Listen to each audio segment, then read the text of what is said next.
Hey guys, this is Urizi. Part 15 of What If Naruto Was the Son of Apollo. Don't forget to hit like and subscribe, and also check the author in the description if you liked the story. Let's start.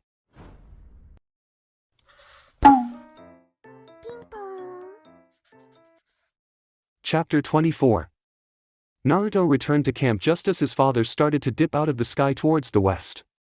He dropped Annabeth, Leo and Michael off, and before Chiron could stop him, sped over to the airport, intent on picking his no doubt traumatized girlfriend up. While he waited for their flight, Naruto lazed around at the airport, going to the fountain occasionally to check in on camp. One time it was Annabeth who answered, asking him about the seal and how he knew it was Uzumaki work. That made him laugh, and he tapped the side of his nose, making her pout and end the call. The second call he made, around 8 or 9-ish, had him talking to Will about doing a concert the next night to celebrate Michael's birthday and to help Bianca get back into the swing of camp. After a bit of teasing Will about Bianca, Naruto ended the call and looked to his left, where a young boy was looking at him. He had brown hair and his equally brown eyes were wide as he looked at him. "What did you just do?" he asked. "Do you believe in magic?" Naruto asked. The boy nodded and Naruto knelt down in front of him. "Well, what do you think I did? Magic?" the boy asked. Naruto winked and held a finger to his lips. "Don't tell anyone, okay?" He nodded and Naruto smiled. He reached into his back pocket and pulled out a drachma he had sealed away. "Here, maybe one day you can do magic, too." "You really think so?" the boy asked. "I'm usually pretty good at this sort of thing." "Hey, is that your dad?" Naruto asked, looking past some other waiting people at the approaching man that looked a good portion like the boy in front of him. When the boy turned to look away, Naruto bent the light around him and left that spot for now. Cool exit for the possible demigod? Check. Now, to see if he could get a name. Carter. "Carter, what did I tell you about wandering off?" the boy's father asked. Carter told his father about the magic man that had his dad hurrying off like he had a monster on his trail. The poor confused boy was asking him what was wrong while the departing man pulled him along. "Carter, huh? Cool name," Naruto thought with a grin as he reappeared back by the fountain. The blonde son of Apollo couldn't help but feel that he'd seen the man before somewhere. Shrugging it off, he went over to the arrivals board and searched for the flight coming from California. He snorted as soon as he found their flight. Gate J1, what are the odds? After going to the waiting area by the gate for Talia and Piper's flight's luggage pickup, Naruto plopped down in a chair and leaned back, relaxed. He had an hour to kill still, and his mind drifted to, oddly enough, Percy. He wondered what was taking the wet-headed wonder so long to come back. Maybe if he took Zephyr out to scour the area around Mount St. Helens he could find a hint as to where the son of Poseidon would be, or find a charred corpse, but he felt that wasn't going to be the case. About an hour later, Talia was clinging to the armrests of her seat on the large jet. There was a piece of gum keeping her from biting her tongue off and helping her adjust to the cabin pressure in the aircraft. Next to her, peering out the window with a smile on her face, was Piper. She had a blast seeing her dad and hanging out at Camp Jupiter with Jason. She took a glance at Talia and bit her lip to keep from snickering when the older girl jumped at the captain, speaking to the passengers. "Ladies and gentlemen, this is your captain speaking. We will be landing momentarily, and I'd like to thank all of you for riding on what was my smoothest flight yet." The pilot's chipper attitude had Talia growling. "Well, at least we know that you can handle flying if it involves visiting your baby brother," Piper said with a smile. Talia just glared at her. "I will shave you bald," she said through gritted teeth. Catching a glimpse out the window of their descent, Talia sat back in her seat, closed her eyes and started to take deep calming breaths. "Message received," Piper said as they landed. The two demigoddesses got out of the death machine, as Talia dubbed it, and quickly exited the terminal to where Naruto said would be waiting for them. As they entered the terminal, he stood upon spotting them, giving them both a bright smile and waving them over. Talia hurried over to him, smiling lightly back at his beaming face. As he opened his mouth, most likely to ask how their trip was, Talia cut him off by grabbing both sides of his face and pulling him down into a heated lip-locking kiss. Piper blinked at the sight along with the confused, but welcoming, Naruto. The blonde in question quickly relaxed into the kiss with his girlfriend and wrapped his arms around her. "Ahem." Piper coughed into her fist to gain the couple's attention. "Please save it for the bedroom. The two broke apart, blinking in surprise at all of the attention on them. A few women were smiling at them while a few men looked a bit annoyed, like they would have to top that later or something. Talia flushed lightly and Naruto scratched the back of his head in embarrassment. Point taken, pipes. So how was the flight? He asked as he rested his arm over Talia's shoulders. Don't call me that. Piper said. It was alright for the most part. That's good, Naruto said, turning to Talia with a smile. And did you enjoy the flight? Talia lightly elbowed him in the side. Shut up. It was a one-time thing. Ah, really? I've always wanted to go into an airplane. One time thing. Talia said sternly. She crossed her arms. Never getting on that death machine or anything like it again. Fine. Naruto said, sighing in defeat. There went that plan for getting on the Mile High Club during his already planned Hawaii trip. He loved those islands and their waves. So how did your trip go after getting off the death machine? Talia huffed through her nose. Well, after we got off the damn thing, we managed to find Piper's dad in the crowded LAX terminals. Piper. Tristan McLean said with a smile as the father and daughter reunited with a hug. Talia walked up to the two, her bag slung over her shoulder. I thought you would be coming by cab. How and why were you in New York? Piper struggled to come up with something. Mr. McLean. Talia got the man's attention and used her lessons in mist control via Naruto. I knew that was a good idea. Sorry, Talia-chan. You can continue. Thanks. To alter Tristan's memory a bit. The actor's eyes glazed over a bit before he shook his head and smiled at the girls. So what made you guys decide this was a good meeting place? Tristan asked. I mean, it's a long drive from my hotel just to come here and wait for you two to show up. Sorry, Mr. McLean. Piper just wanted to show off how well the camp is doing for her. It's only been a few days and so far not a penny is out of place. Talia said, getting a glower from Piper. Really? The problem is taken care of? Tristan asked, surprised and smiling. Yep. Been a quick learner this one. I hope you both know that I can hear you. Piper said, pouting at the two as they walked and talked. I just want to make sure that the camp is doing everything that was promised. Tristan said. He patted his daughter on the head and smiled. Are you making friends? Yes. She's unfortunately one of them. Piper said with a pout to Talia, who shrugged.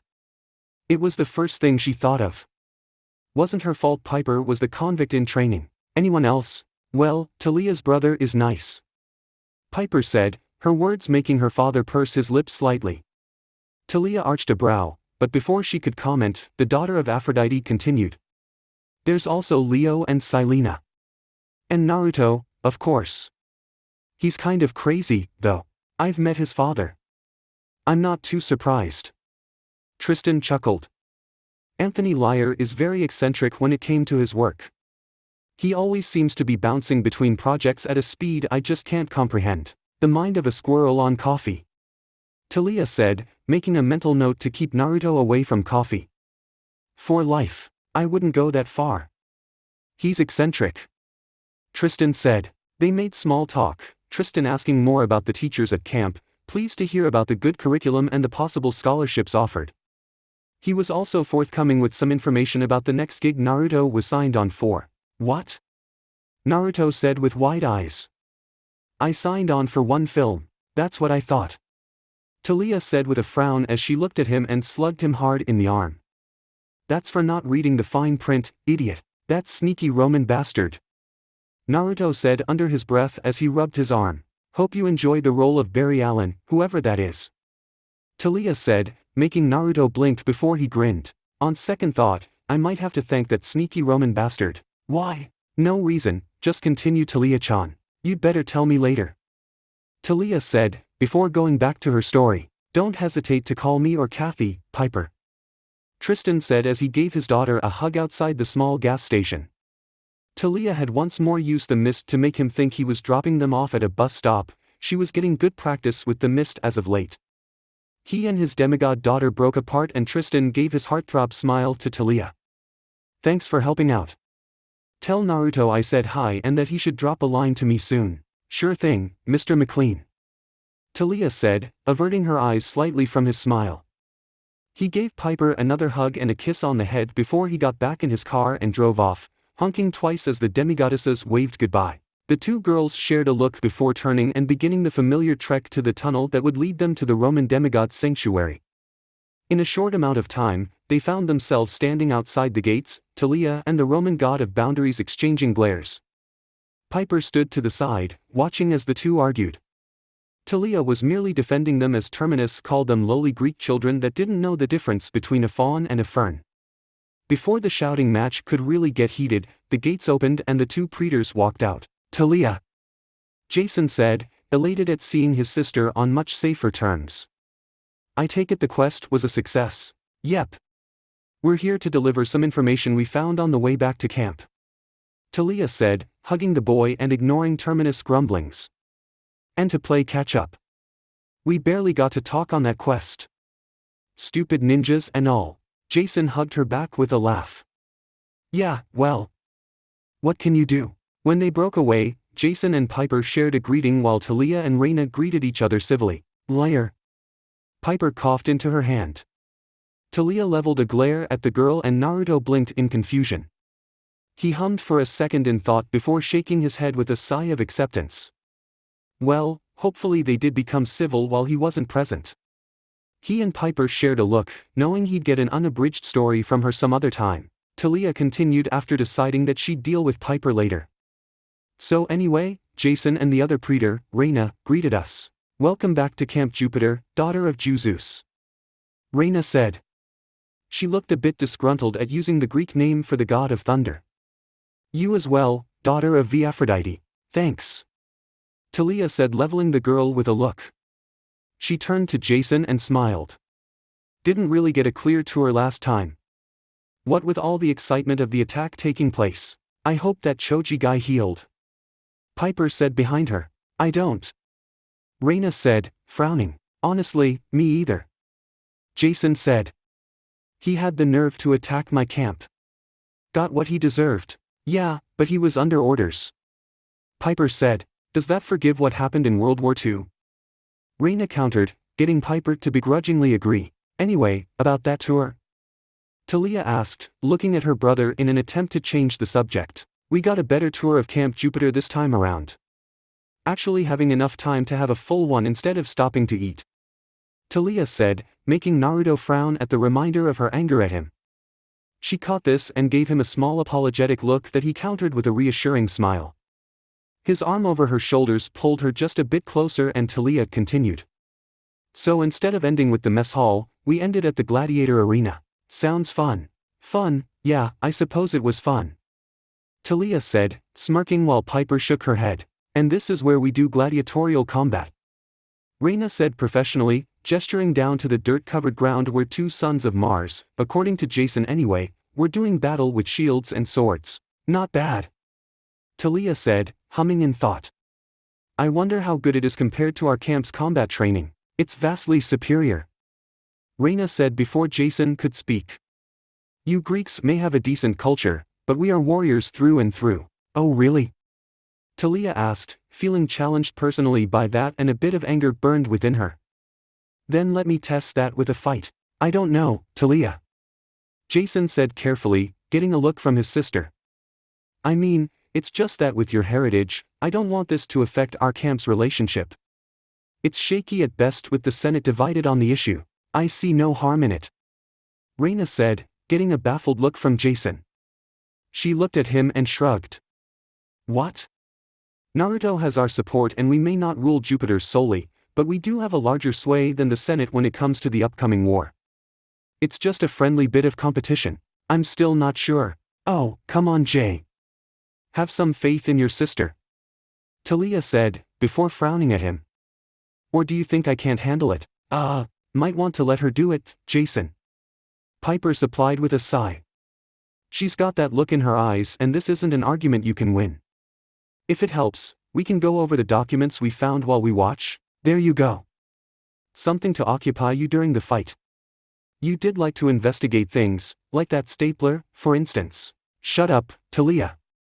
Jason said, pouting at the smirk Talia gave him.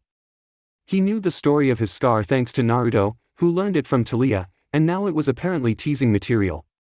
Fine. Excellent. I'll go get everything set up. Reyna said with a small smile. So you actually fought in the arena? Who'd you fight? Naruto asked. He wished he could have seen her fight. It probably would have been awesome. Someone from the first cabin. Talia said, shrugging. Cohort, Talia. Piper said, correcting her before Naruto could. He grinned at her and she flushed. Little cabin 6 wannabe. Shut up, Naruto.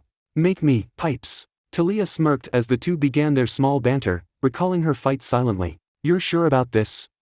Jason asked for the umpteenth time as Talia stretched her arms across her chest. Her spear was stabbed into the ground beside her and she was waiting for her lazy opponent to show up. Yes, Jason. I'm sure.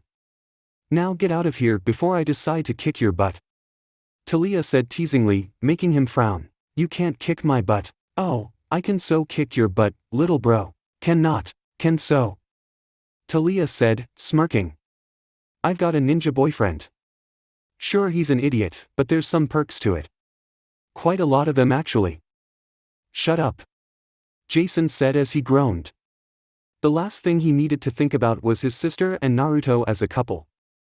He tried not to think about what they did together. That damn health class from last month was fresh in his mind. Then beat it before you lose a seat. Talia said, looking back at the opposite doors. She grabbed her spear and called her shield out. Aegis. The arena was slowly filling and Jason regrettably left the floor when the opponent doors creaked open. He hovered up to where Piper sat and landed next to her before sitting down. How many times did I say I don't approve of this? Like 8 times already. Piper said with a small amused smile. I'm sure it won't be too bad. Talia's not going to kill anyone. It's not her opponent I'm worried abo-. What in the name of Neptune? Jason asked, gaping as Reyna walked out, wielding her spear and decked out in full Predator armor. Okay, scratch that. She might kill Reyna. Piper said under her breath. What? Nothing, Jason. Let's just have some ambrosia and nectar on standby. Piper said. If there was one thing she quickly picked up on, it was the healing qualities of ambrosia and nectar. Talia explained that to her in Texas, and on the flight back to California, she looked it up some more. So they could eat a bit of the food of the gods and get healed. Cool. Too bad they could wind up as melted stains on the carpet if they ate too much, if the legends were anything to go by. What are you doing out here? Talia asked, not really minding that Reyna was her opponent. It was still surprising, though. I'm here to ensure that Roman combat training is superior to Greek combat training. Reyna said, giving a small confident smirk. I'm going to enjoy this far more than I should. Talia said, grinning as she lifted her shield. Her smile widened as Reyna's confident smirk faltered a bit when Talia's shield glared at her, a visible shiver going down her spine. Already the daughter of Zeus had the advantage. As will I, Reyna said once she recovered her composure. She spun her spear in her hand and brought her own simple shield up at the ready. No fatal blows. I make no promises, but if you want the handicap. Talia said, grinning as they circled each other. Reyna's eyes hardened. It is you who should be asking for the handicap. Really? Indeed. Then let's test your theory. Talia said, rushing forward with the charging leap that Naruto had shown her. Her shield collided with Reyna's and the Romans in the stands released roars of approval. The two girls' faces were inches away, both glaring into the other's eyes. Reyna's helmet-covered head reared back and slammed forward, sending Talia stumbling back to a knee. Only the arrogant and foolish rushed to their deaths. Reyna said, smirking at Talia as she growled. Greeks are overly emotional. Quite easy to guess you'd make the first move. Better than being a stupid little girl who's in over her head. Talia said as she got back to her feet. Reyna's smirk fell into a small scowl once more and Talia's lips quirked upward. Bring it, bitch. Reyna moved this time, swiping her spear from the side, Talia deflecting it with her own. Reyna narrowed her eyes, sliding the shaft of her spear down, twisting the head up under Talia's arm and tugging back in an attempt to disarm her opponent. Talia was a spear woman herself, twisting with the attempted disarm and countering with an electrified swipe at Reyna's feet. Reyna hopped back, avoiding being shocked and glaring at the daughter of Zeus. Resorting to cheap tactics? she asked. If you're not cheating, you're not trying. Talia said, smirking as she quoted her boyfriend. He had learned that from his uncle, and the campers loved using that quote whenever they had the chance. It had caused a lot of fights between cabins 5 and 6, though that wasn't too surprising. Reyna bristled at the quote and carefully re-evaluated the situation. She had sparred against Jason and was prepared for powerful gales of wind to be thrown at her, not lightning. This made her wonder if she shouldn't have grabbed the lighter shield in favor of speed over defensive qualities. I'm dying of old age over here, Talia said with a smirk, making Reyna's eyes narrow. You're not the only he's taught to spar. Reyna hissed, once more moving forward. She stopped short and allowed her spear to slide until the end was in her hands. She turned swiftly, avoiding a jab, and with her spear out to its fullest reach, swung it hard. Talia caught the attack with aegis, sliding along the ground from the force of it, and then struck. Her spear became encased in a large amount of electricity and she brought it back for another jab. Reyna just barely managed to bring her shield up as Talia sent a large lightning bolt at the girl's previously exposed side. The result was explosive. Reyna's shield fell to the might of Talia's lightning and Reyna let out a cry of pain at the jolts going through her arm. She stumbled back and took a knee as she tried to regain feeling in her left arm. It won't do you any good. Your nerves are fried, Talia said as she brought her spear back. You can go ahead and surrender now. Romans do not surrender. We never concede, Reyna said, scowling at the girl. Her shaky left hand reached behind her and unsheathed a dagger just as big as her forearm. In the stands, Piper leaned forward a bit, curious how she would use her dagger, being a dagger user herself. She had picked it out before they left, Katropes, the dagger of Helen. Jason caught her interest and a golden brow arched upward before he returned his attention to the fight. What good will that do you? Talia asked, eyes narrowing. It was admirable that she didn't give up. Talia didn't either, but Reyna was down an arm. I'm much more efficient on offense, Reyna said as she got back to both feet. Did you ever learn just who my godly parent is? Bell something, right? Bologna, Reyna said, lifting her dagger and spinning it around to hold it in reverse like Naruto would a kunai. Goddess of war. Big whoop, Talia said, feeling a bead of sweat form on the side of her face. A goddess of war. Great. Annie was tough as it was with her own dagger, but this girl had been raised in a military camp. Add that to the training of camp and Naruto's teachings. Reyna continued, making Talia stiffen at her boyfriend's name popping up. Reyna suddenly rushed forward with her spear brought back. Talia prepared to defend against it with aegis, batting the spear away, but in doing so, exposed her spear-wielding arm to Reyna. The daughter of Bologna slashed at the arm, drawing first blood by cutting through Talia's leather jacket and quickly retreating. I'm not your average daughter of Rome, you little, Talia said, her teeth gritting tightly at the taunt and the small sting of fresh air on her arm. She wasn't really all that pissed about getting hurt. Her jacket was sliced. She loved this jacket, damn it. Now she'd have to get Annie to fix it, again. I believe it's your turn, Reyna said, smirking. That's it, the kid gloves are off, Talia said, bringing the cut arm back and swiping it through the air. A large gale of wind sent Reyna sliding back to the walls of the arena, the praetor using her own arms to shield her face. Talia glared harshly at the Roman girl. She had the nerve to slice her jacket. The balls to insult her camp to her face. The audacity to suggest she was better than Talia in a fight. And to top it off, the bitch went and hugged her boyfriend right in front of her. Granted, a hug could mean a lot of things, it wasn't an innocent hug and Talia knew it. That was the grounds for war, but Talia decided to be the bigger woman and let it slide. Until now, anyway. Talia raised her spear up to the sky and the clouds over Camp Jupiter started to darken and swirl.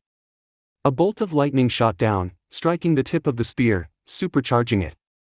Piper and Jason were calling her name, but she tuned them out in favor to fire small bolts from her now crackling spear at the praetor. Reyna was forced to drop her spear in favor of dodging the shots more efficiently and attempt to close the distance between them. That is until one bolt found its mark, sending the praetor back into the walls of the arena with a loud bang. Talia lowered her smoking spear down as Reyna groaned, her head free of the helmet and her golden armor caked in a nasty scorch mark, charred and indented.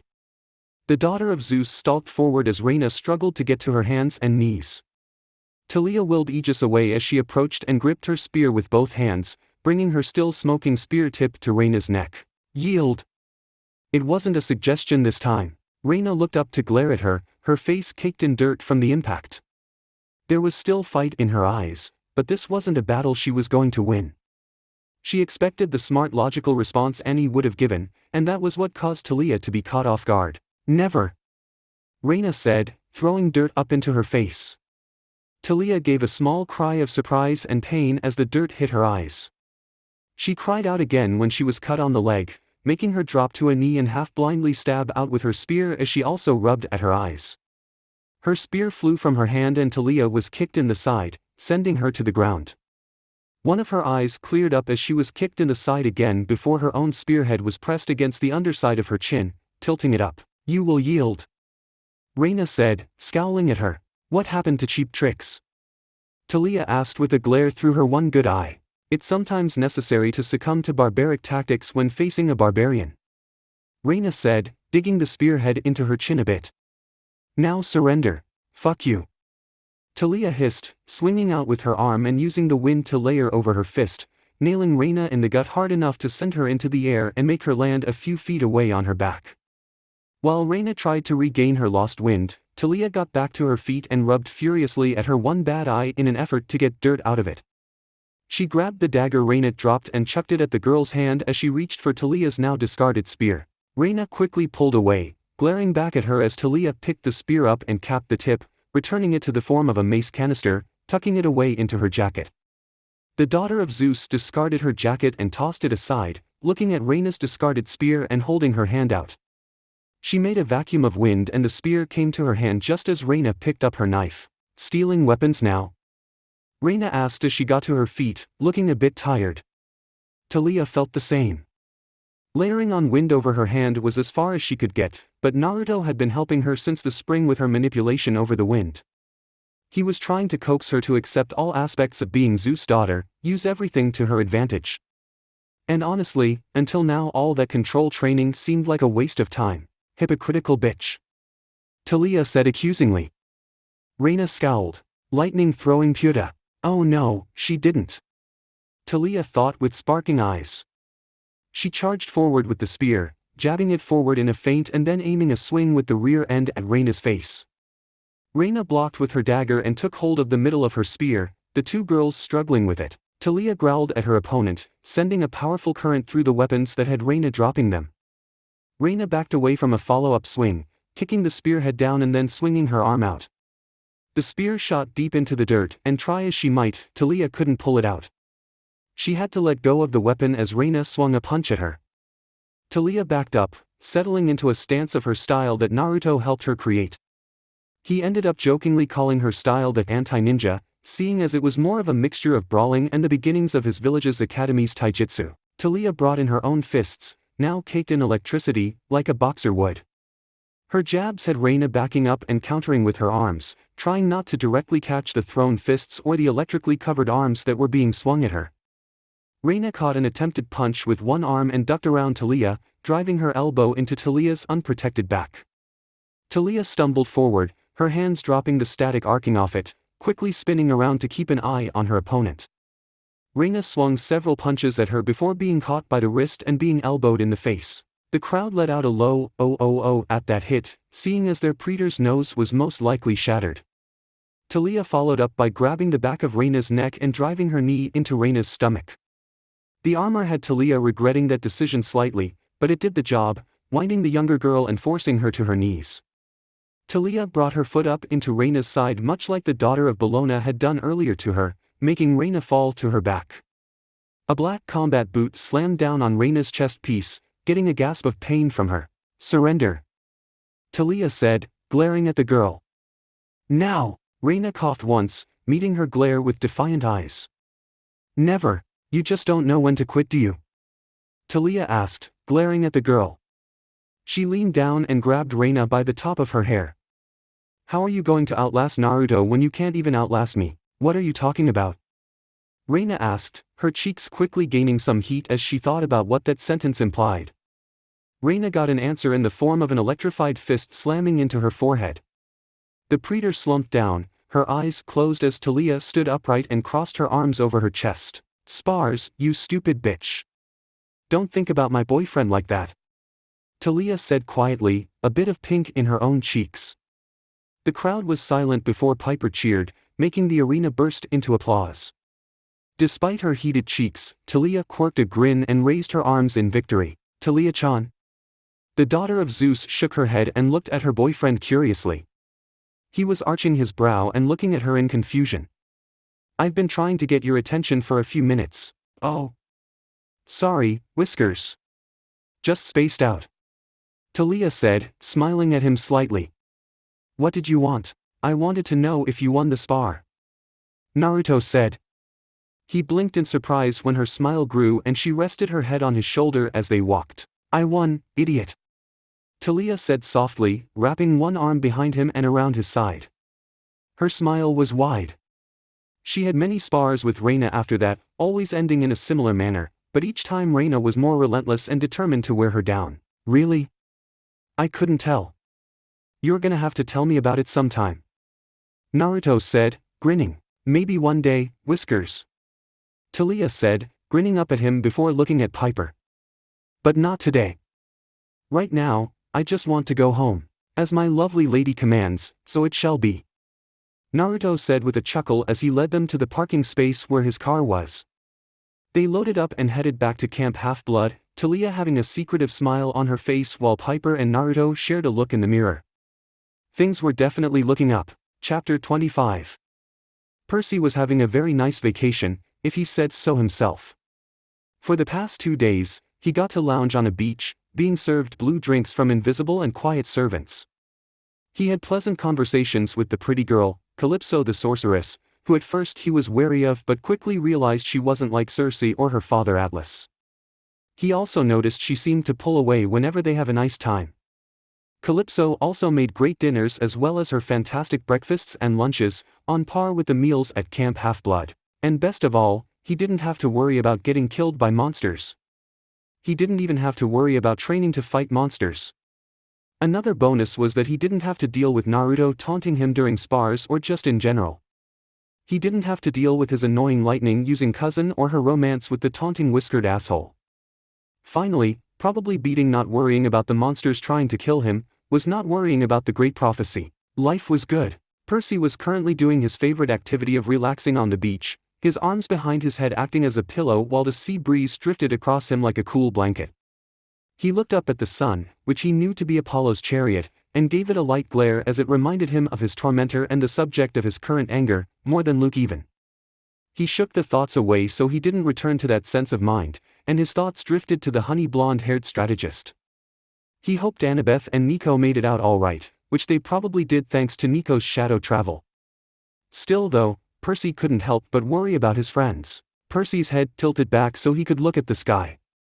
He wondered what Annabeth was doing right now. "Good afternoon, Percy." Calypso's voice snapped him from his thoughts. Percy looked over again and was once more in awe of her appearance. The sun gleamed pleasantly off her milky skin, increasing her natural beauty. Her caramel-looking hair drifted in the breeze and that wonderful smell of cinnamon filled the son of Poseidon's nose. At the moment, she was the epitome of the word angel. She smiled at him, a smile that had his face turning slightly red. "May I join you?" Yeah. "It's your island, right?" Percy said, giving her a light smile. "I suppose it is," Calypso said. She sat next to him, rather close, and enjoyed listening to the ocean's calming, yet constantly drifting waves. "Poseidon has been rather restless lately, hasn't he?" "Yeah," Percy said a bit hesitantly. He felt guilty at feeling relaxed while Poseidon fretted about something, most likely Tyson, but at the same time he felt incredibly righteous. After all, it was his sire that thrust him headfirst into the quest for Zeus' lightning bolt when he had, 2 weeks of training. Actually, not even 2 weeks. Since then, it has been a never-ending nightmare nearly every summer he came to camp and one winter, so Percy was leaning more towards righteousness, feeling justified in this vacation he got out of sheer luck. "I would love to be able to sit here all day, but I require some assistance in the garden," Calypso said, looking to Percy with a small smile. "Do you think you could help me, in the garden?" Percy asked. She nodded once and Percy shrugged. Sure, why not? Thank you, Percy. The Lady of Ogygia said, giving him another bright smile that had him looking away sheepishly. She stood and led him to her garden on the other side of the island. Percy was in awe of it. It was gorgeous, with flowers of all shapes, sizes, and colors. There were budding flowers centered on a small patch directly under the sky, looking like a soft ball of silver. The most help will be needed when the moon rises, but for now can you mix some of this fresh soil in? Calypso asked, once more sounding a bit distant. Sure. Percy said with a shrug. He helped Calypso with her garden, much like he had helped his mom before. He wasn't born with a green thumb like Katie was, but he was good at doing manual labor for the girl. Mixing the soil was a tedious but at the same time relaxing task, one that let him and Calypso talk a bit more, mostly about the queen of the island herself. When it came to why she was on the island, she started to clam up again, but stopped. Her eyes met his, and Percy swore he heard his heart pound in his chest. Why I am here. Percy, Calypso began, only to cut herself off as her eyes looked behind him and she immediately bowed. Lord Hephaestus. Calypso. Hephaestus said with a nod. He looked down to Percy and spoke. We need a moment alone, please. Of course. Calypso said. She can stay, it's her island, isn't it? Percy asked, Hephaestus arching a brow at the question. This is matters of the private sort. Hephaestus said gruffly. Calypso put a hand on Percy's shoulder as he made to protest, shaking her head and making him stop. She gave another bow and left the two alone. Hephaestus let out a soft sigh. Shame about her. Could have had a much better life if she made good choices. What do you mean? Not my story to tell. Hephaestus said with a grunt. You destroyed my workshop. All those tools are going to need to be replaced. Yeah, but the telekines are dead. Percy said. Yes they are, rotten ingrates. Hephaestus said with a scowl on his face as his beard burst into flame. He shrugged it off. Still though, your little explosion had a side effect. What do you mean? Percy asked, a bad feeling swelling in his stomach. Hephaestus looked down at him. You stirred Typhoon, a monster I would really rather not have to fight again. Typhoon? Percy asked, getting a nod. That was one monster story he knew by heart. The monster that nearly beat the Olympians? Yes. Oops. Hephaestus just glared at him before continuing. Listen, demigods are vanishing from camp and Deadalus has yet to be found. Well, it's only been like 2 days. 2 days. Right, the time runs slower here. Hephaestus mumbled, spiraling off into making a machine that aligned time everywhere. A super clock of some sort. Percy weakly cleared his throat and Hephaestus looked at him. Oh, right. No. Not 2 days. 2 weeks have passed, Percy Jackson. 2 weeks? Percy asked, his face paling. Yep. Hephaestus said with a nod. He scratched his beard. Now what else was I going to say? Ah, right. The camp could use your strength, son of the Earthshaker. I'm sure they'll get along fine without me. Percy said, I mean, it's been 2 weeks. And yet Deadalus has not been found. Hephaestus said, you were supposed to help us after we cleared out your workshop. Percy said, I did say I would. Hephaestus said, frowning. For a moment, Percy thought the god was going to pull a Geryon on him, but he was proven wrong as Hephaestus shrugged. It's not like it would do any harm. You mean you're going to help? I said I would. Hephaestus said, scowling at him for thinking otherwise. While Percy gave him an apologetic wince, the god of the forge snorted. Humph. Well, you see, Theseus had helped through the labyrinth. The thread. Percy said, recalling the story. And something else. Ariadne. She wasn't merely one who gave him string, as if string alone could get you through the labyrinth. Hephaestus snorted. He saw Percy furrow his brows in confusion. Some mortals have the ability to see through the mist. Ariadne was one of them. It's a rare ability, and running into one who can is at least 10 times the chance of actually having it. You have wished for something you already have. Hera's voice echoed in the son of Poseidon's head. Percy's eyes went wide as he thought about the eccentric and fun Rachel Elizabeth Dare, the girl who saw the vampire cheerleaders, the skeletons on Hoover Dam, and knew about his real life as a demigod. That explained a whole lot, just something to think about, Hephaestus said, while Percy came to terms with his realization. Before Percy could ask anything else, the smith god vanished in a large pillar of fire. Percy stared at the spot Hephaestus stood at before turning around to find Calypso and ask her some more questions. 2 weeks had passed since Annabeth's return from her quest, and the night had fallen on Michael U's birthday, and Mr. D and Chiron too had told all campers to go to the amphitheater. Talia and Annabeth took a seat next to Piper and Leo, the two half-siblings playfully arguing over who had the better week. Michael U sat on Leo's other side while Talia took the seat next to Piper and Annabeth the seat next to Talia. They shared a greeting and looked to the stage as it suddenly burst into light, for members of Apollo's cabin on the stage, with a familiar whiskered teen standing in front of them. They all wore red uniforms that looked like flight apparel and stood at attention. Talia made out Naruto's younger twin brothers John and Owen, who were both equally hams like her boyfriend was, on the right, while Will and the cabin counselor Lee were standing at to her beau's left, the counselor winking into the stands, no doubt where his girlfriend Katie was.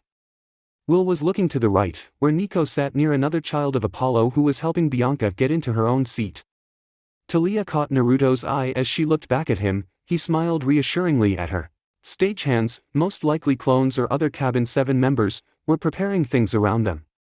One gave Naruto a mic and he grinned as he stepped forward. "Hello, Camp Half-Blood. Are you all having a good summer?" His question was met with cheers and applause, Naruto beaming at the reply he got. "Awesome.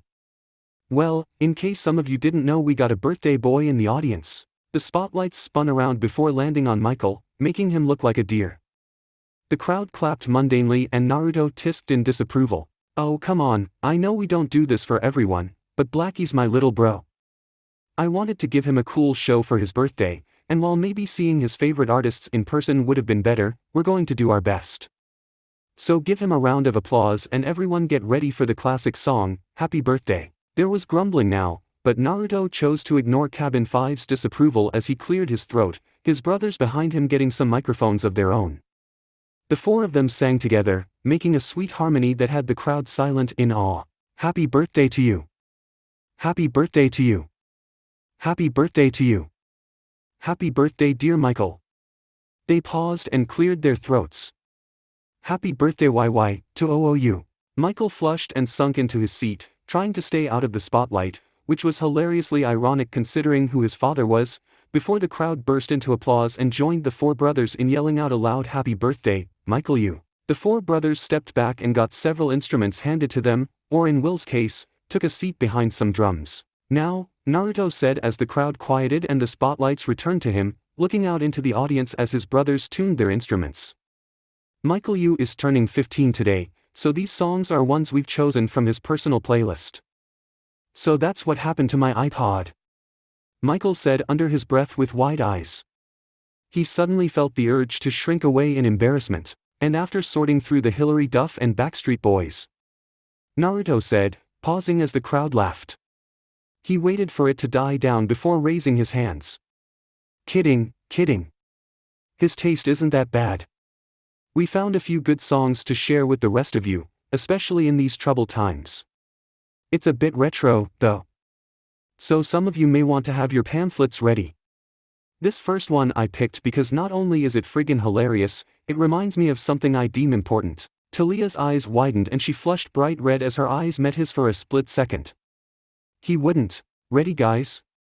Naruto asked, turning around to look at his brothers. Lee gave a thumbs up from where he was on the left, his bass at the ready. Will played with his uniquely ridged drumsticks before giving a nod. John and Owen both gave him grins, the twins holding their guitars at the ready. Naruto put the microphone back on its stand before nodding at Lee. "Booga-chaka, booga-ooga, booga-chaka, booga-ooga, booga-chaka, booga-ooga, booga-chaka." Lee, John and Owen started to sing in chorus. Naruto cleared his throat softly before he began to sing. "I can't stop this feeling / deep inside of me / girl, you just don't realize / what you do to me," Naruto said, his voice a bit lower than normal. "When you hold me / in your arms, so tight / you let me know / everything's all right." There were a few sighs from some of Piper's sisters seated nearby and Talia frowned. Before she could stop their thoughts with a strong encouraging conversation, Naruto brought a bit of life to his song, the beat picking up as he lightly danced to the music on stage while he gripped his microphone. I am hooked on a feeling / I'm high on believing / that you're in love with me, Naruto said, pointing out to the audience while his eyes met Talia's. The crowd cheered, unable to resist the happy beat and the positive lyrics. Except for the sourpussas in the cabins or cabin 5 members shook their head. Mark though was laughing, remembering a time when his mom was humming this song while she did the dishes, and several girls swooned. Talia flushed and crossed her arms, closing off her emotions as she felt a bit breached. This was so not cool. Lips as sweet as candy / its taste is on my mind / girl you've got me thirsty / for another RR cup of wine. He's doing okay. Michael said under his breath, a bit jealous that his voice wasn't that deep and kept cracking at times. Okay. This is so hot a girl from cabin 10 began, turning to challenge Michael's assessment before withering under Talia's glare. It's good I guess. Thought so. Talia said with a nod as the girl turned back around. She watched her boyfriend on stage as he brought himself close to the mic. Got a bug from you girls / but I don't need no cure / I'll just stay a victim / if I can pursue you're. Naruto sang, leaning forward a bit before snapping back upright. All the good love / when we're on our own / keep it up girls / yeah you turn me on. I am hooked on a feeling. I'm high on believing / that you're in love with me. The music quieted down when Naruto held his hands up and the 4 brothers started the Ugachaka chant. Naruto cleared his throat and began again. All the good love / when we're on our own / keep it up girls / yeah, you turn me on. Naruto paused and nodded his head, causing Will to bang down on his drums before all the sons of Apollo sang the chorus. I am hooked on a feeling. I'm high on believing / that you're in love with me. I'm hooked on a feeling. I'm high on believing / that you're in love with me. Naruto grabbed the microphone and leaned forward a bit. I said I'm hooked on a feeling / and I'm high on believing / that you're in love with me. I'm hooked on a feeling. Will ended it with a final drum and Naruto bowed his head while the campers applauded and cheered. Talia watched the rest of the show with a heated gaze locked on her boyfriend. He and his brothers swapped places, all performing lead on their own picks from the iPod that belonged to the very bright red and trying to hide birthday boy in the stands. Admittedly, it was sort of hot to see Naruto do the guitar solo to Live In on a Prayer. She formed an idea as she watched the whiskered teen take the bass from his brother for the next song. After the show ended, Annabeth turned to ask Talia what she thought of the show but blinked in confusion when she saw that the daughter of Zeus was gone. She looked back on stage to see the wheelchair-bound Bianca giving Will a deep kiss and Lee embracing his own girlfriend. The daughter of Athena unknowingly frowned alongside a glaring Nico D'Angelo, whose black eyes were locked on the forms of his sister and the boy kissing her.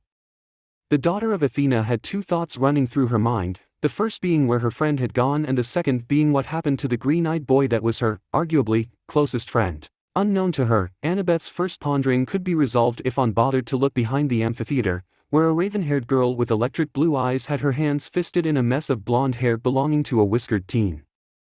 His hands were on her waist and his lips were pressed firmly against hers, parting and allowing entry and exit as they partook in the aptly named French kissing. They parted for a moment and Naruto panted. Holy shit, Talia. What's the big idea? No talking, Whiskers. Talia said, claiming his lips once more as his hands drifted south instinctually, but hesitated. She appreciated his respect for her desire to stay a maiden as he jokingly called it, but right now, it was just annoying. Talia pulled away and electric blue glared into cerulean skies with suns within them. Tonight? He asked, and she groaned, pulling him into another heated kiss. That seemed to get the message across as he started to, well, indulge his instincts. Talia gave a surprised grunt when he turned them around, her back pressed against the wall of the stage and her hands dropped to Naruto's shoulders. After a moment, they broke for air once more. So, doubt Raijiji will let us in the cabin with that intent. Dad might, but I'll pass on the possible voyeur from a god, thanks. Talia said dryly. Don't you have an apartment in New York? Holy shit, yes I do. Naruto said, blinking. He totally forgot about the penthouse suite he was given as a makeshift apology gift from Apollo. He closed his eyes and thought about his destination before he said the magic word. Hiration. They reappeared in a dark apartment, absent of dust due to the excellent room service. Naruto turned around and looked at his old home for a moment and silently thanked his dad for keeping it in his name, as seen by the kunai thrown into the wall. Before he could say anything, Talia pushed him back on the bed and climbed atop him, both of them having roguish grins on their faces. Running away with your boyfriend to his apartment? Daring, aren't you? Naruto asked. Talia smirked and leaned down to kiss him. With a gentle push, he kept her at bay as a serious look overcame his features. Are you sure you want to do this? Talia leaned back and shucked her jacket off, grabbing the bottom of her camp half-blood shirt and lifting it up over her head, tossing it to the side. While Naruto gaped at the daring choice of a lacy black brassiere, Talia grabbed the collar of his camp shirt and tugged, ripping it open to reveal his chest. Hey! Talia, what the he dash? Shut up, Whiskers! Talia said as she lowered her lips to his. Naruto swiftly obliged, keeping his lips on hers, but looking to the moon that seemed to be glaring through the window at him. A quick gesture and the curtains closed thanks to the sensors added into them. The young couple was engulfed in darkness, and they indulged in the acts that made many like them in the first place. The whiskered blonde groaned as the sunlight beamed through the window as if full of pride, all directed at him. The thick curtains and their damned programmed opening were wide open, leaving the air of Helios and his bedmate in full view of the bright sunlight.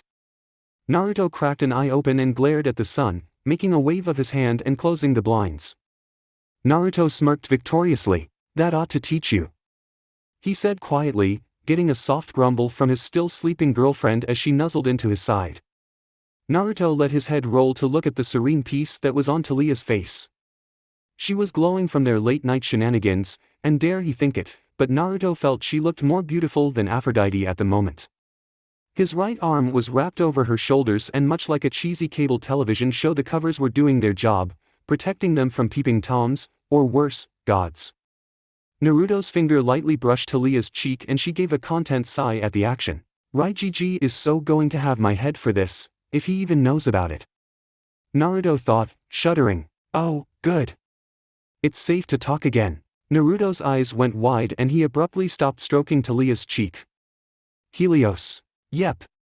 Still here. And wow, what a show. Shut up. I mean, how'd you do that thing with your leg? I didn't even think that was a possible position and I'm a friggin' god. Shut up. Then there was that belt. Damn, I've seen a lot of strange things, but damn kid. Shut up. And the spanking. Shut up, Helios. Don't worry about it, kid. I won't tell anyone. Naruto could imagine the Titan giving him a wink of reassurance. Hell, I'll even give you a few pointers. I mean, I've been around the block a few times during my life. I swear to Tartarus, Helios, let me show you something. Oh really, what would that by order? Geez, what the hell are those things? The green. The spandex. Those eyebrows. By order, Naruto, make it stop. Naruto just grinned as Helios' presence faded away into the background. Even now Rock Lee and Might Guy have his back. Maybe he should just unleash the Sunset Genjutsu on Kronos and his forces. If only he was better at casting those illusions. A small noise had Naruto looking back at Talia, who blearily looked up at him with radiant blue eyes. Her lips curled up in a soft smile and she leaned up to give him a chaste kiss. She broke away and returned her head to its makeshift pillow while still meeting his eyes. Morning, Lia-chan.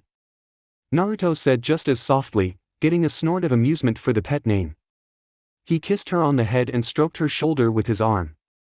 How do you feel? Sore? Talia said. Naruto began channeling chakra and used the soothing warmth of his body to help her relax. She gave a content sigh and her eyes fell shut.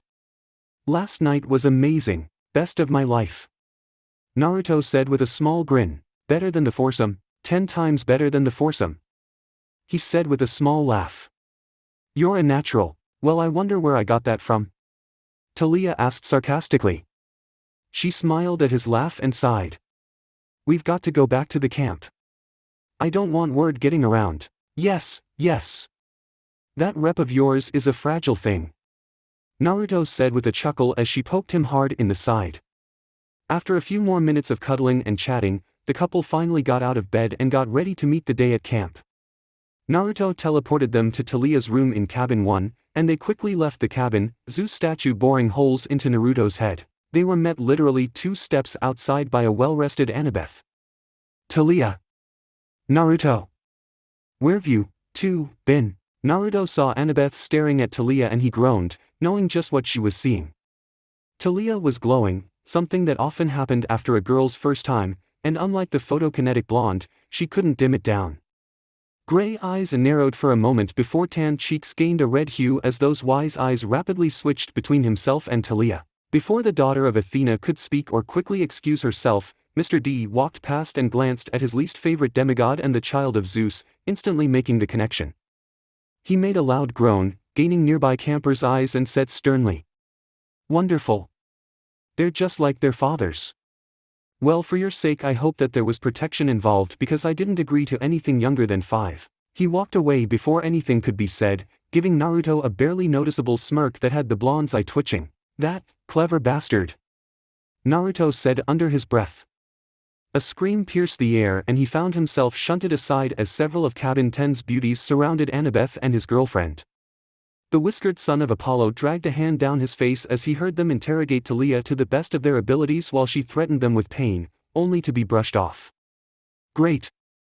Just great. Now he had to run damage control. The next 2 days sucked for the couple. Naruto was pestered by his younger curious siblings about what it was like, and Leo's constant approving grins had him glaring at the shrimp with annoyance.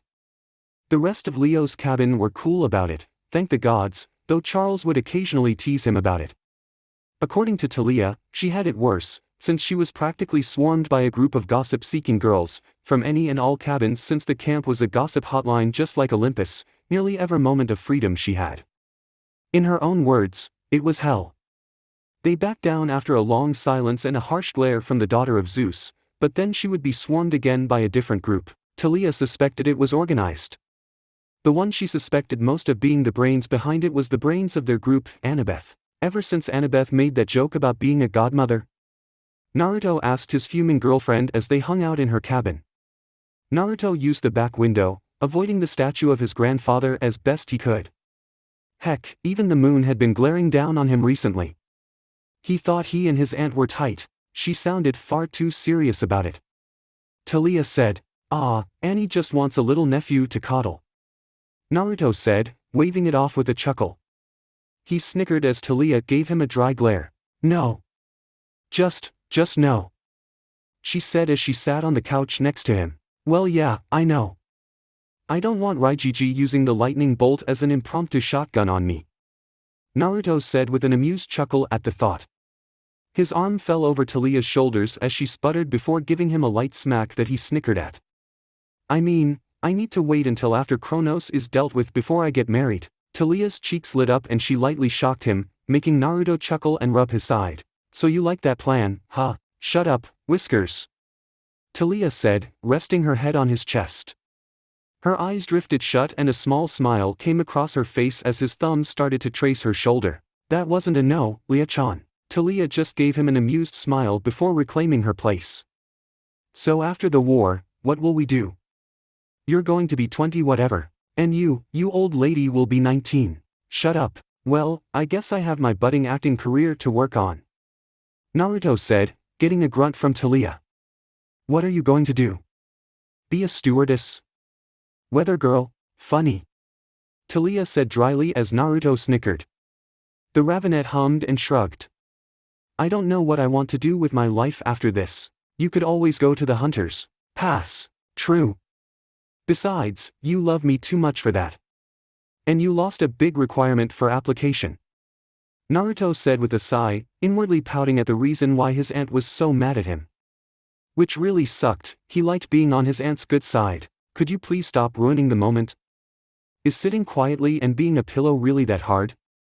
Talia asked, trying to get comfortable on the couch. "Sorry," Naruto said, smiling lightly at Talia, letting her softer side through. He was pleased that he could get her to lower her walls. They sat in the quiet, listening to the soft booms of the ceiling and enjoying each other's presence, up until the door to the cabin was knocked, or rather banged on, since that was the only way they could hear anything through the thick ginormous doors of cabin 1, on. The couple groaned in unison and regrettably left their comfortable seats, Talia grumbling under her breath about strangulation while Naruto avoided the brief eye contact he made with the statue's eyes. He swore they crackled with electricity when he looked at them. Talia threw the door open and a distressed Annabeth stood in front of them.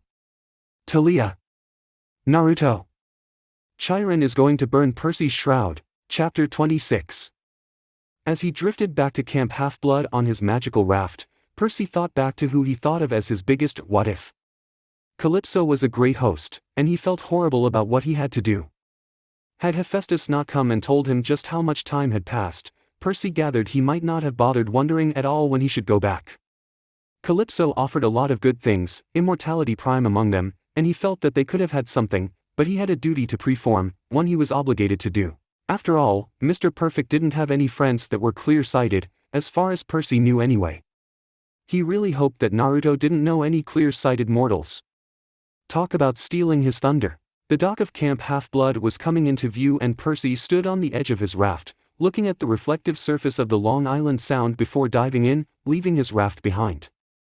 He swam faster than the raft could have floated to the docks, not seeing the raft immediately fall into the depths of the sound. Breaking to the surface, Percy was confused at the sheer absence of people on the beach. Maybe it was lunchtime, so Percy went to the dining pavilion, finding no one there either. He looked around the camp, growing more and more concerned when he failed to find anyone anywhere. It made him worry that he was too late. Did his hesitation over the night keep him away another week? Or worse, did Luke attack the camp? Percy would never be able to forgive himself if that were the case. He walked up to the back of the amphitheater and came across a strange sight. A beautiful blue shroud with a golden trident in the center stood in a fire pit on the amphitheater, burning slowly. Standing to the right were Chiron, Nico, Naruto, Talia and Annabeth, the last's eyes filling with tears as she spoke. Percy Jackson was my friend, he was one of the bravest, most noble and probably the best. Annabeth blinked and looked to the side, her eyes meeting his for a moment. Percy gave her a small sheepish wave and she gaped for a moment, the audience and the fellow speakers on stage following her gaze and joining her. Annabeth recovered and her eyes settled into a glare. Biggest idiots on the face of the earth. Oh, harsh. Percy stood in place as Annabeth stormed over to him and pulled him into a hug. You stupid idiot. Do you know how worried we were? Annabeth said, her face buried into his shoulder. Percy opened his mouth to speak but was forced to take a step back as Nico slammed into him, joining into the hug. Talia walked over, slapping her cousin upside the head before hugging him as well. The crowd cheered for Percy's return, save for two people. He really is kind of scrawny. Leo said, crossing his arms. You aren't one to talk. Piper said with a smirk. Shut up. Naruto hung back, helping Chiron put the shroud out and taking the fire pit down. He gave the wet-headed wonder a small smile as the joy died down and the campers were encouraged to walk off. Annabeth immediately followed the crowd, flushed red from embarrassment at one of her most vulnerable moments. Seeing the opportunity to have a conversation with the son of Poseidon, Naruto walked forward, throwing his arm over Talia's shoulders while Nico caught Percy up to speed on what he missed. Welcome back, Waterboy. Naruto said with a grin. Thanks. Percy said after a brief pause as he looked at the two. Sure, he knew Talia and Naruto were a couple, but something seemed different now. Like they were closer somehow. Wanna walk and talk real quick? I gotta ask you something about Alcatraz. Naruto said, giving Talia a small peck on the cheek that had her giving him a small look. He turned and began walking away. Intrigued, Percy followed. Naruto led Percy to a secluded spot behind the fourth cabin before he turned to Percy. Blue eyes with minuscule suns in them narrowed and he glared at Percy. Where the hell have you been? Naruto asked with a hiss. What, you decided to take a vacation?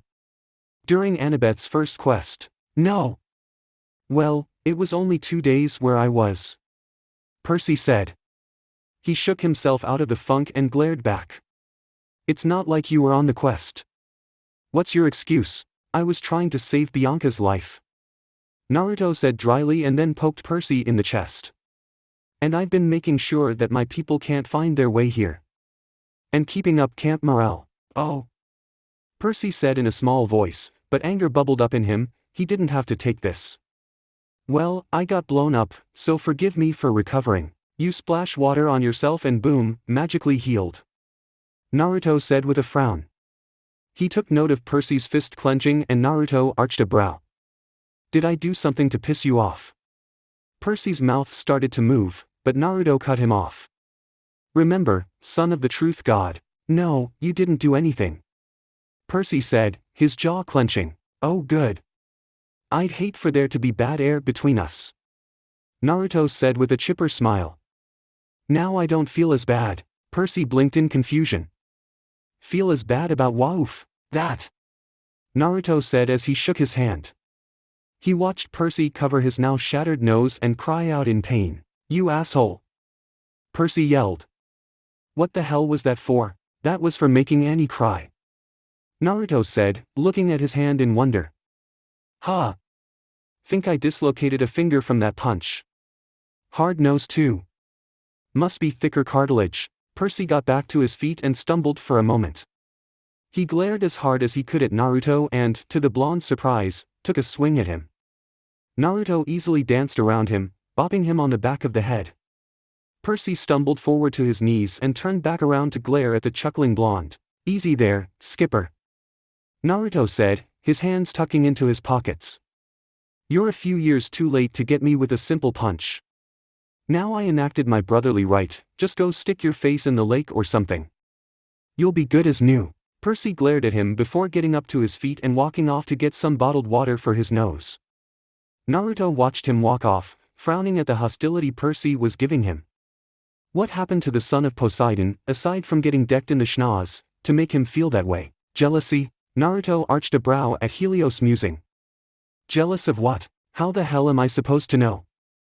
I'm just speculating off what you know. Poseidon was a jealous guy back in the day, easy to anger too. Maybe his kid's just as hot-tempered as he was. Percy's not hot-headed, thick-skulled, maybe, but not hot-headed. Naruto said in Percy's defense. Then I don't know what to tell ya, kid. He's a teenager. Teenagers get pissed for all sorts of stupid reasons. Amen to that. Naruto said with a snort as he walked off into the camp. He saw Annabeth happily conversing with Talia and a grin crossed his face. At least she wasn't moping anymore. You want to go back into the labyrinth? Naruto arched a brow as he sat next to Talia on the couch in the big house. Naruto and Talia were discussing the relationship with Camp Jupiter with Chiron when Percy, nose healed thanks to some water, barged in with Annabeth behind him. Their conversation came to a halt, but their interest was piqued when it came to the labyrinth. Apparently, their quest was still ongoing since they hadn't found Deadalus. Yes. Before I came back, Hephaestus came and found me. He told me what Hera meant by, you already have a way through. Percy said. Clear-sighted mortals can navigate it. Ariadne was clear-sighted. Annabeth said, making the connection. Her lips pursed as her mind continued to move at kilometers a second. Naruto arched a brow at the action, wondering what was going on in her head. And Harriet Tubman, who was a daughter of Hermes, used a lot of clear-sighted mortals to help her with her underground railroad. Chiron said. You could use the help, Annabeth. I suppose. Annabeth said with a pout. Exactly, so we need a clear-sighted mortal to get through. Percy said. Wish I could say I know just the guy or girl but I don't know anyone. Naruto said. Well I do. Percy said, sounding pleased at that. A glance at Annabeth showed that she was frowning, making Naruto blink in confusion. She knew something he didn't, which wasn't all that surprising, but for some reason that something upset her. Once more, Percy snapped Naruto's attention back to him. I know just the girl. I just need a phone. You'll need a car to get there, too. Naruto said, crossing his arms. Compared to Argus, I'm 10 times the driver, no offense big guy. Argus simply shrugged. A day off for him? No problem. Fine.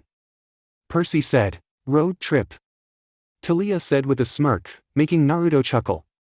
It seemed they were glued to his car this summer. Isn't your mom clear-sighted? Annabeth asked. Couldn't we ask her? Percy shook his head as the group of 4 walked through Times Square, looking out for the girl he said was named Rachel Elizabeth Dare. Naruto and Talia walked behind the two, Talia's hand fingering her pocketed mace canister while Naruto flipped his flashlight in his hand. He was enjoying the sights, eyeballing the Coke sign, and a shadow watched from the top. Your mom's clear-sighted? Talia asked, taking Naruto's attention off the shadow. He looked back and it was gone, making him tense and stop flipping his disguised sword. Yes, she is, but no, we're not asking my mom to go through the labyrinth, Percy said with a pointed look to Annabeth. Annabeth just pouted, making the two older demigods smirk. They could tell that Annabeth did not want to talk to this girl, whoever she was. They could also tell that she was jealous, which Talia could understand. She had to deal with Reyna, after all. At least this way she got some entertainment out of it. Naruto, on the other hand, thought her jealous pout was adorable. So where is the mystery girl, Jackson? Naruto asked, grinning at Annabeth's mild glare.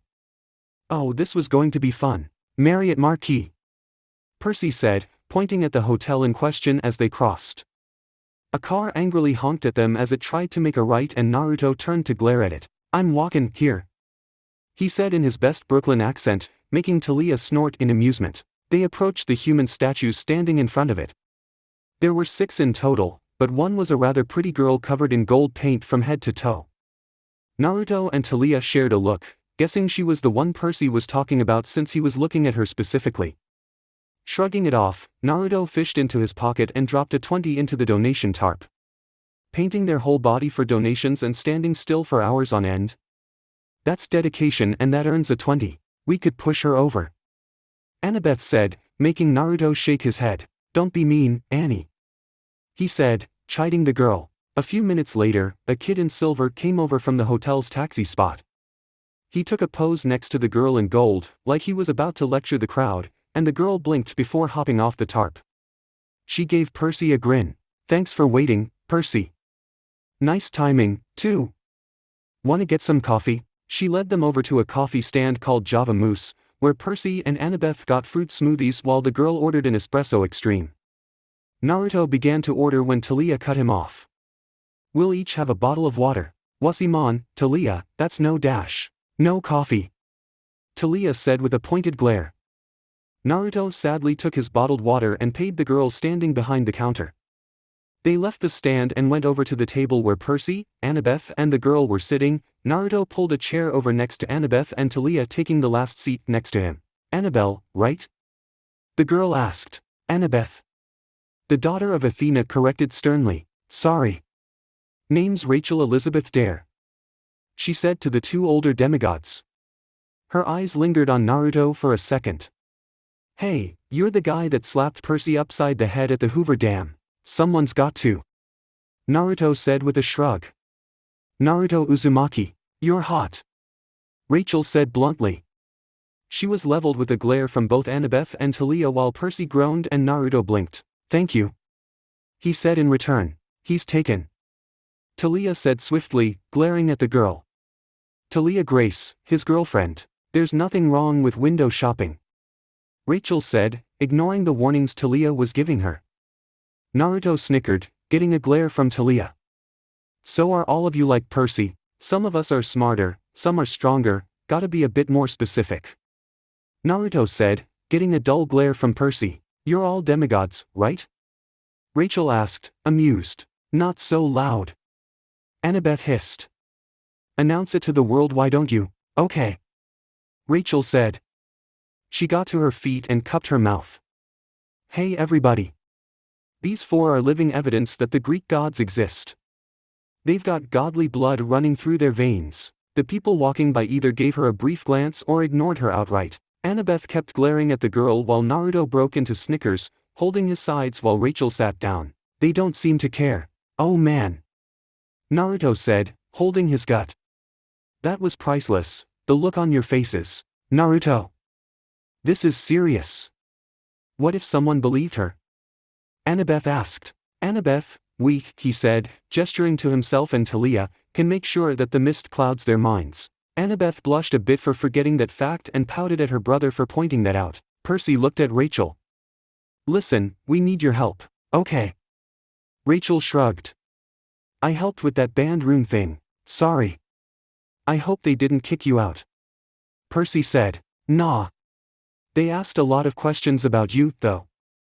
I played dumb. Was it hard? Annabeth asked. Annabeth, Naruto said sternly while Talia chuckled. He gave his girlfriend a look and she smirked at him. Can we please just stay calm and talk? Percy asked. I am calm. Rachel said. What's to be nervous about? The labyrinth. Naruto said, with added wiggling finger effect. Rachel quirked a smile at that before turning to Percy as he explained everything that happened in the past few days. Rachel took it all in stride, occasionally asking what one place was like or inquiring about more detail. So where were you two? Rachel asked Talia and Naruto. Secret world hidden in Antarctica, which happens to be where I'm from. Naruto said. Rachel blinked at him and he lifted his hand up, making a Rasengan that had her green eyes glued to it. Annabeth gave him a pout. I wanna go. We'll talk about it later, Annie. Naruto said as he let the technique dissipate. So what do you say, Red? You need my help? Rachel asked, looking at Annabeth. Annabeth stirred her fruit smoothie. Yeah. She sounded sullen as she said it. Maybe, yes. Percy said. You can see through the mist, like Ariadne, so you want me to lead you through a place I've never been? Rachel asked. Based on a guess. An educated guess. Percy said. I'm betting you'll be able to avoid being tricked by the mist. She already did. Naruto said, getting their attention. I used the mist to make the Rasengan look like a baseball. She saw through it. Good for her. Annabeth said with a huff while Percy looked pleased that his guess was right. She looked at Rachel. It'll be dangerous. Very, very dangerous. I could die. Yes. Rachel turned to Percy. I thought you said monsters won't hurt mortals. That sword you have, celestial bronze, doesn't hurt mortals. And monsters normally don't either, but Luke. Percy paused in thought. He doesn't care. He'll use mortals, monsters, anything to get what he wants. He'll kill anyone that gets in his way. Talia and Naruto gained dark looks at that while Annabeth gave Percy a small glare. Sounds like a nice guy. Rachel said, he's under the influence of a titan. Annabeth said in the Son of Hermes defense. He's being manipulated. Rachel looked between Percy and Annabeth before nodding. Okay. I'm in. Really? Percy asked, blinking. Are you sure? Don't look a gift horse in the mouth, Percy. Naruto said, getting a mild look of annoyance from the boy. So what do I have to do? Rachel asked, pulling a blue plastic hairbrush out of her bag and brushing out the gold in her hair to reveal a vibrant red. You need to find an entrance to the labyrinth. There's one at Camp Half-Blood, but that's off limits to mortals. Annabeth said, somehow making mortals sound like a disease. Naruto gave her a pointed look that had her looking into her drink. What am I looking for? Rachel asked. The symbol of Deadalus. Percy said. It's anything with a Greek delta on it. This? Rachel asked, drawing the delta with her straw. Yes, where'd you see it? Talia asked, eyes narrowing. In the Marriott's basement, where we keep our costumes. Rachel said. She grunted. First I have to change though. That is one old door. Naruto said, looking at the rusted old entryway. I tried to open it. Rachel said. I couldn't. It's rusted shut. That's because you're not a demigod. Annabeth said as she stepped forward.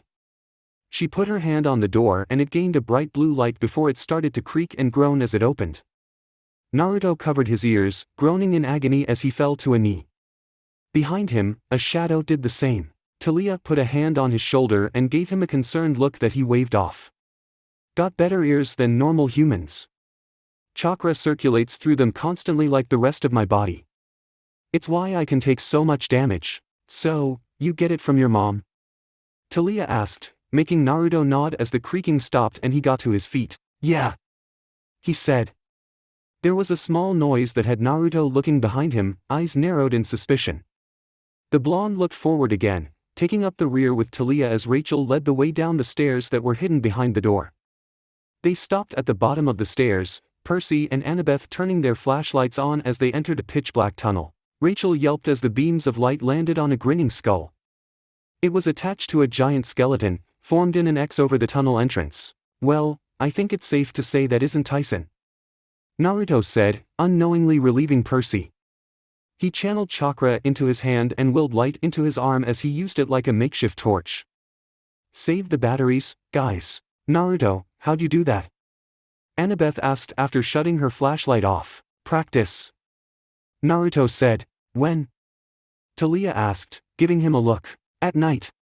Come on, Lia-chan, that much is obvious. He yelped from the smack upside the head he got. But your nights are occupied now, aren't they? Annabeth asked, jokingly.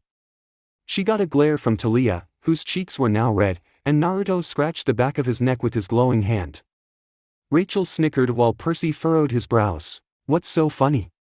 He asked. Nothing, seaweed brain. Annabeth said, smirking despite the glare Talia was giving her. Damn right there isn't anything funny. Talia said with a grumble. Oh, once Annie had her own boyfriend, the teasing hell that would come in the form of Talia Grace would be ruthless. They continued on, Naruto's glowing hand making a rather bright light to walk with. Rachel turned to Percy. So, who's Tyson? My half-brother. Percy said. He's a Cyclops. Your half-brother, yeah. Hopefully we find him and my friend Grover. He's a satyr. Oh. Well, I guess we should be moving on then. Rachel said, leading them onward until they came to a three-way intersection. On the left was a forested-looking path while the right looked older than the path straight ahead. Well, isn't this interesting? Naruto said, making two clones. He sent both down the two side tunnels. Those stones are the oldest, we should go that way. Annabeth said. It could take us to Deadalus' workshop. Tyson and Grover took a path like that. Percy said, looking to the forested tunnel. We need to go straight. Rachel said. Her eyes were looking ahead at the floor. That's the most illogical choice though. Annabeth said. Thank you for your analysis, Mr. Spock. Talia said, smirking at the glare Annabeth gave her. Those leaves look like feelers. Rachel said. Naruto winced as his clone was dispelled. His hand went to his head. Ow, let's not go that way, or the other way. Ow, because there's a spike trap that way. Rachel said. She looked back down to the muddy brick. There's like a faint golden path on the ground. I think it's our safest bet. Follow the yellow brick road. Naruto mumbled, getting elbowed in the side by Talia. Ow, yeah, and there's no traps up ahead as far as I can see. Rachel said, amused by Naruto's comment. Then that's the way we go.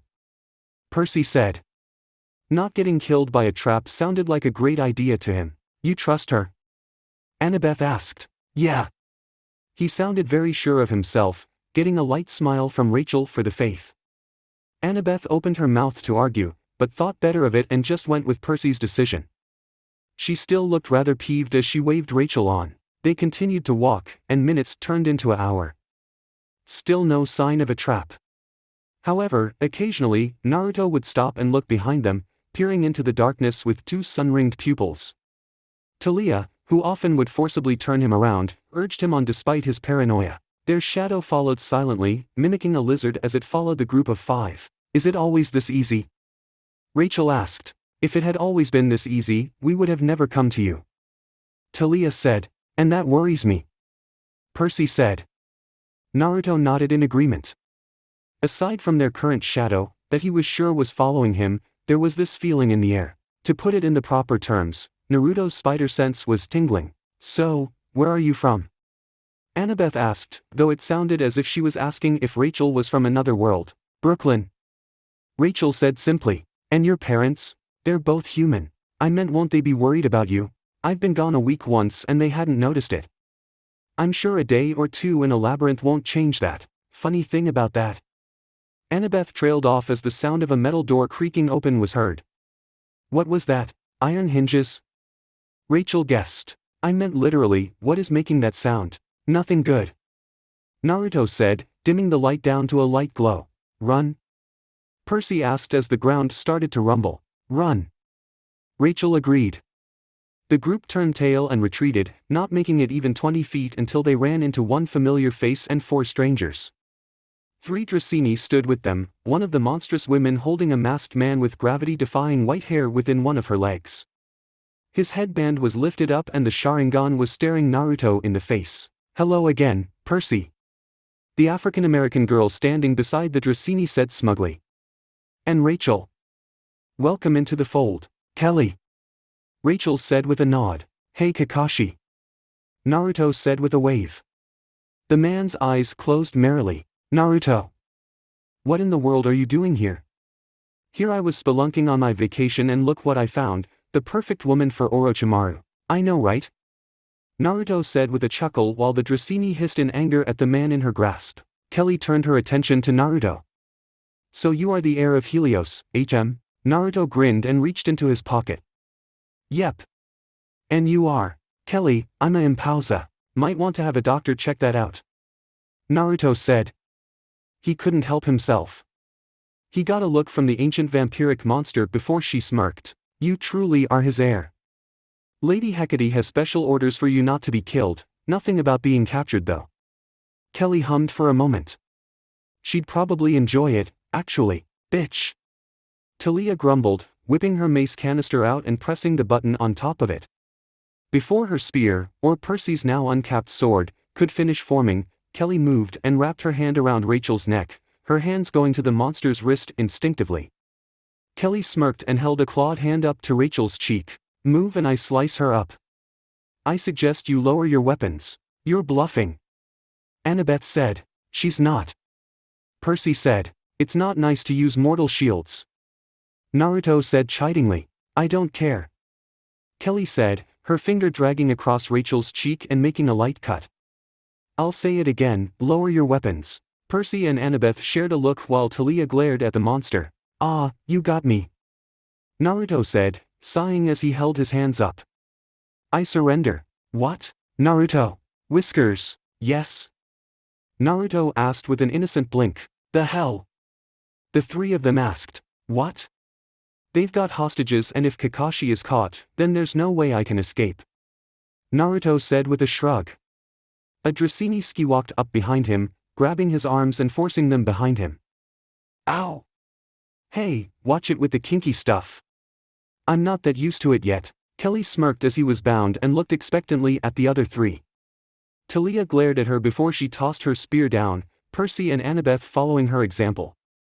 The other Dracini collected the weapons with a laugh while Kelly stroked Rachel's cheek, watching the demigods get bound before she did the same to the mortal. So just out of curiosity, Kakashi started. Why am I being held like this and not bound like them? Sylvia likes you. The Dracini holding him said. You will be Sylvia SSS offering to the host. Oh, goody. I'm special. Kakashi-sensei, word of advice. If you get groped a little, just take it in stride. Speaking from experience here. Ah, the woes of being devilishly handsome. This reminds me of that one male stripper mission I had to do.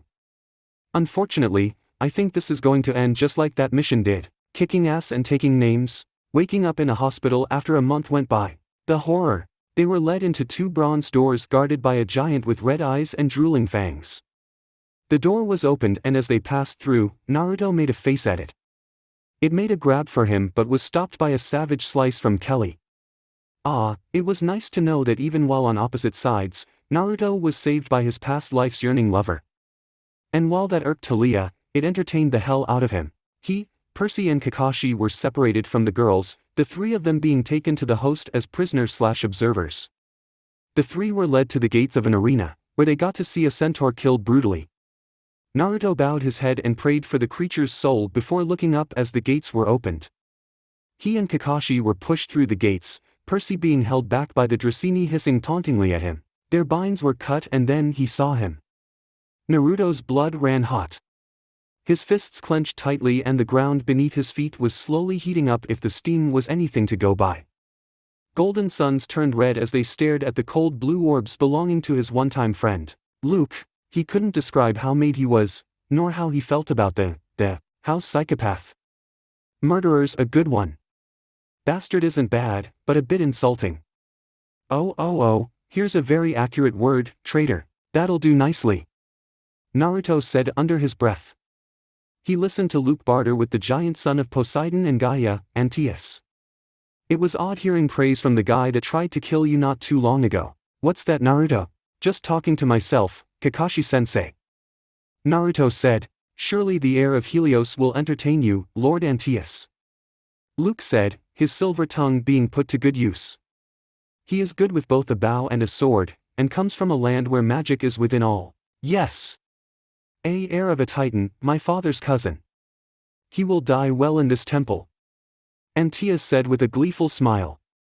What of the other one? A comrade. 2 for the price of 1. Luke said. 2 on 2 should be entertaining, should it not? Ah, yes. Send 2 more combatants in. I like the sound of this team fighting. Great. Naruto said dryly. We're gladiators. I'll go easy on you. I don't think we're fighting each other, sensei. The gates opened and 2 Dracini skated out, armed to the teeth with a shield and a spear in their hands.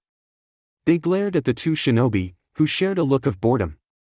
Before Antaeus could begin the fight, Kakashi and Naruto had their signature attacks in hand. Kakashi's left hand was encased in lightning, crackling off it just as Zeus bolts did from the sky.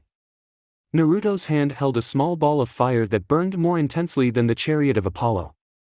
They rushed forward, crossing each other's paths twice over before jumping up and shoving their attacks into the Dracini faces.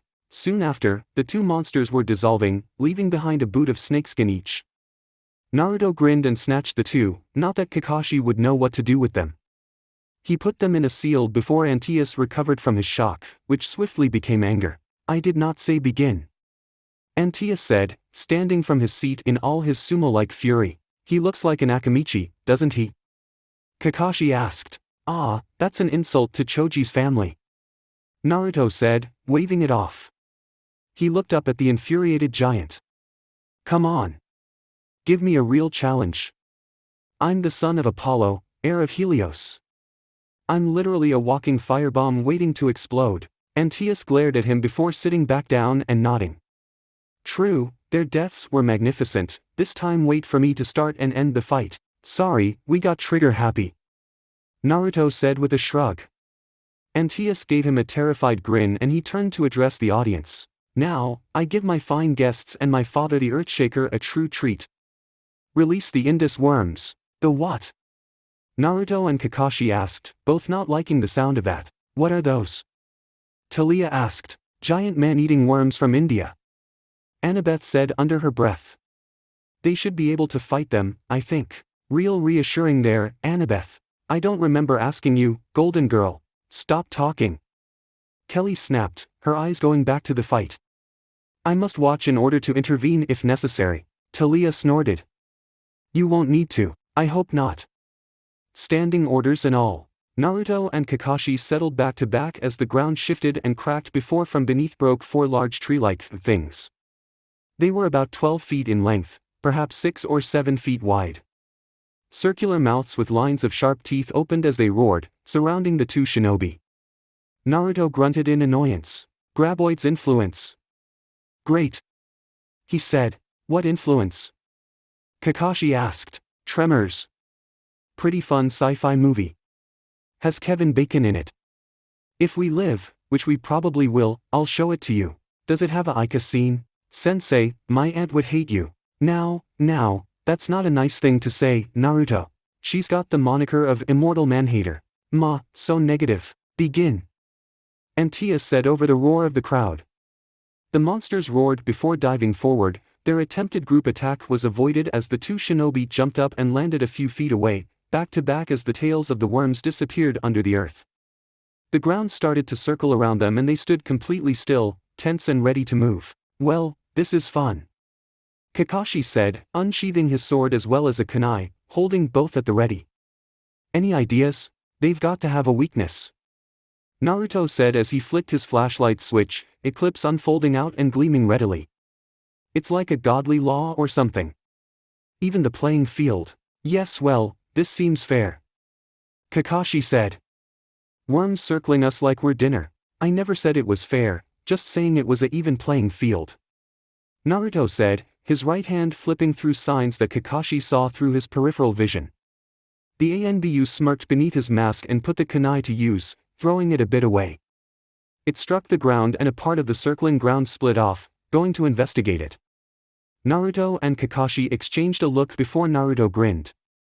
Let's turn this field into our favor. After you. Naruto spun Eclipse around in his grip, bringing his hands together in his signature hand sign, grinning as they were surrounded by several clones. The clones immediately left the two shinobi while the monstrous crowd roared in approval. Antaeus cheered loudly, approving of more sacrifices for his father. The worms followed the clones, leaving Kakashi and Naruto to plan secretly and safely, even if it looked like they were just standing there lazily. A clone attacked with a kunai, failing to cut the worm's hide and being eaten by the worm. That was an unpleasant. Naruto said, rubbing his forehead. Learn anything? Their teeth hurt. Like, a lot. Well, that's progress I suppose. I don't see you doing anything, Mr. Raikiri. I have to conserve chakra, I don't have an endless ocean of it like someone else I know. Excuses. Yeah, your father taught me well. Half-truths, right? Exactly. Fight and die. Fight and die. Fight and die. The crowd chanted. I'd like to see you guys come down here and do that. Naruto yelled back. He looked at Kakashi and arched a brow. Am I going to have to do everything? You are the demigod, Naruto. You're lazier than Shikamaru. It's not being lazy. Kakashi closed his eyes and gave a thumbs up. It's strategizing. Yeah. For me to do all the work, you lazy excuse of a sensei. Ex-sensei. Semantics. Naruto said, jumping into the fray and bringing Eclipse up as a worm broke from the underground, mouth poised to catch him and swallow him whole. He landed on top of the worm's head and drove his sword into it. There was a shriek of pain before Naruto twisted and pulled the blade out. The worm reared back and fell forward.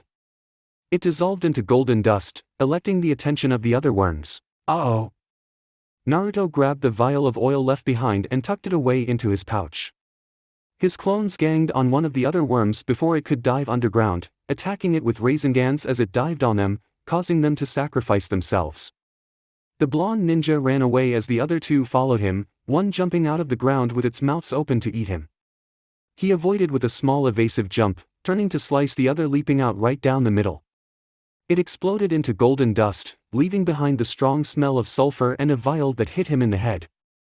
Ow! Naruto picked it up off the ground as the last worm shot up behind him. He turned around and looked up at the drooling worm. Clearing his throat, Naruto pointed at the worm with his sword. You're one ugly motherfucker. The worm shrieked in anger and Naruto grinned. Bad call, because I know the one man who can cut lightning in half. He's just waiting for the signal. Antaeus laughed and thrust his hand out in the thumbs down position, which Kakashi took as his cue, his hand being engulfed in lightning and his left eye Sharingan spun rapidly. Raikiri, lightning cutter. He cried as he rushed forward and cut through the worm's hide, grabbing the insides and electrocuting the worm to its demise. The worm dissolved into golden dust, leaving a final vial of oil that Naruto picked up. He and Kakashi turned, the blonde raising his sword to the sky. I give upon the Lord of the Sea this gift of Indus oil. Naruto said, the oil vanishing in a flash of light. Thanks, Squid God. The ground trembled a bit and Naruto smirked. Ah, it was good to get the last word in. Chapter 27. Ow, hey! Manhandling is not necessary just because I'm a man. Naruto said as the Laestrygonian that held him at bay forced him to watch Percy fight another demigod that belonged to Luke's forces. Ethan Nakamura, an unclaimed boy from Hermes' cabin that looked like he had a huge chip on his shoulder. That, and he looked like the bastard son of Kakashi, who was staring intently at the boy's eye patch from his own place in Sylvia's grasp. She really did like him, it seemed. Quiet. Antaeus said. You fought already once before, proven worthy to be immortal champions of my temple. Hooray! The two shinobi drawled as their eyes stayed locked on the arena. Percy had Ethan on his knees, waiting to be killed. Naruto watched intently as Antaeus ordered Percy to kill him. He knew what Percy's answer would be, and it was a good answer as any for a hero, but that choice was going to get the rest of them, and consequently the camp killed. He should just kill him.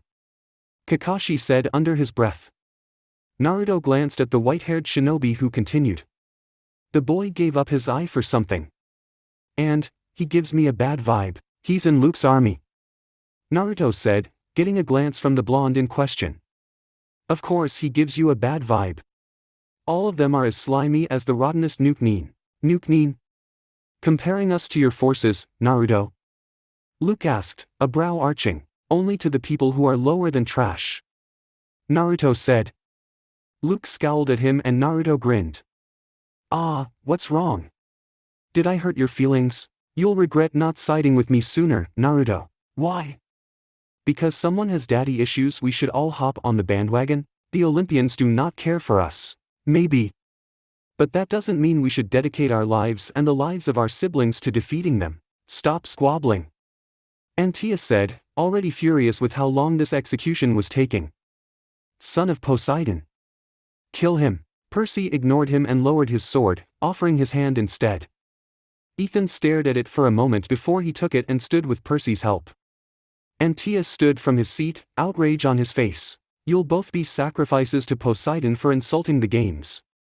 He shouted. Percy said something to Ethan under his breath before turning to Antaeus.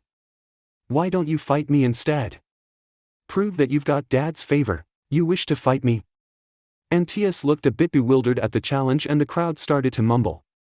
Naruto caught a few mutterings of "been a while" and may have lost his touch, which made him arch a golden brow. So the son of Gaia hadn't fought in a while, eh? The blonde grinned in a feral manner, eyeing the surrounding monsters like they were meat. When this fight was over he'd cover the others fleeing. Maybe pound Luke again. That would be fun. A punch here and a tooth flying there, oh yeah, just like old times. I'm the greatest wrestler in the world, boy. Antaeus said with a smirk. Blasphemy. You insult the Hulkster and the ultimate war dash. Naruto shouted, getting muffled by the Laestrygonian's hand. Talia looked ready to burst into laughter, though. Antaeus ignored the outburst. I've been wrestling since the pancration. The what? Kakashi asked. Naruto wriggled his way out from behind the Laestrygonian's hand and looked at his father's student. The pancration is a no-hold-bars hand-to-hand combat sport once held in the Olympic Games. It's like the Chunin Games. So it's a publicity stunt to get bragging rights and clients. More or less. Interesting. Winner takes all. Percy had the two shinobi's eyes on him once more. His sword was pointed at Antaeus and a determined look crossed his face. I win, we all go free. You win, we all die. Swear on the river Styx. What's that? Kakashi asked under his breath. An oath so powerful that not even gods can break it without consequence. Naruto said darkly, thinking of this as punishment for the stupid asinine oath made by the big three. They all knew they couldn't handle that oath. They should have known better than to try. Not that he was upset they broke it, but it was the principle of the thing. Remind me to not do it impulsively. I have an issue with it myself. Naruto said sheepishly. He accounted that to Helios' presence, though. This shouldn't take long. Antaeus said with a laugh. I swear to your terms, fellow son of Poseidon. He leapt from his seat and landed with a ground-shaking boom, making Percy stare up at the red-skinned giant nervously. He was outclassed in size once again, but he managed to get the best of Atlas for a second. He could beat this guy, right? Kick his ass, Jackson. Naruto said from the sidelines as Antaeus cracked his knuckles, his tattooed arms flexing and making the waves move like Poseidon's domain. A savage grin spread across Antaeus' face, revealing his carved teeth that elected Percy's attention. Weapons? The giant asked. I'll stick with my sword. Percy said, gripping Riptide tightly. You? Antaeus raised his hands out and wiggled his fingers in anticipation, the sausage-like appendages becoming one of the most terrifying things Percy had ever seen. I'll go without, all I need are my hands to kill you. That's literally the 800th time I've heard someone say that. Kakashi said in annoyance. 200th. Naruto said, Master Luke, you will be our referee. The honor is mine. Luke said, looking to Naruto as the blonde mumbled something. Excuse me, gonna act like daddy and be biased, Mr. Son of the Cheating God? Naruto asked. He prayed to his uncle to ignore the insult, since he respected doing whatever it takes to win in a fight, but not whatever it takes to win cash. A strange sense of honor, but it was what he went with. A son of Hermes? Kakashi asked, getting glared at by Luke. You will be quiet. He hissed at the masked man and then glared at Naruto. I'm fairer than any Olympian can claim to be. Aphrodite's gonna be pissed at you for that one. Would you be quiet for 1 second? Luke snapped. The giant holding the whiskered blonde slapped his hand over Naruto's mouth, getting muffled groans, while Luke sighed in relief. Finally. He turned to the arena. Begin. It was too late, for Antaeus had already lunged at Percy, getting sidestepped and sliced deep in the side. He finished healing and got back to his feet, grinning savagely. The red giant charged again, and once more Percy avoided with a roll, coming out of it with a stab into the giant's side under his arm. Sand poured where blood should have, the dirt rising back up to cover the wound and heal it, as the dirt fell away and he was back to pristine condition. Antaeus, the strong giant that fought Hercules. Kakashi mumbled. Heracles. Talia corrected with a small smirk, payback against her stepmother was due after all. Percy. He's a son of Gaia. A son of Ga-. The giant standing near her silenced Annabeth, his hand covering her mouth. Her cries were now muffled, but the message was sent and Percy thought back to his lessons with Naruto.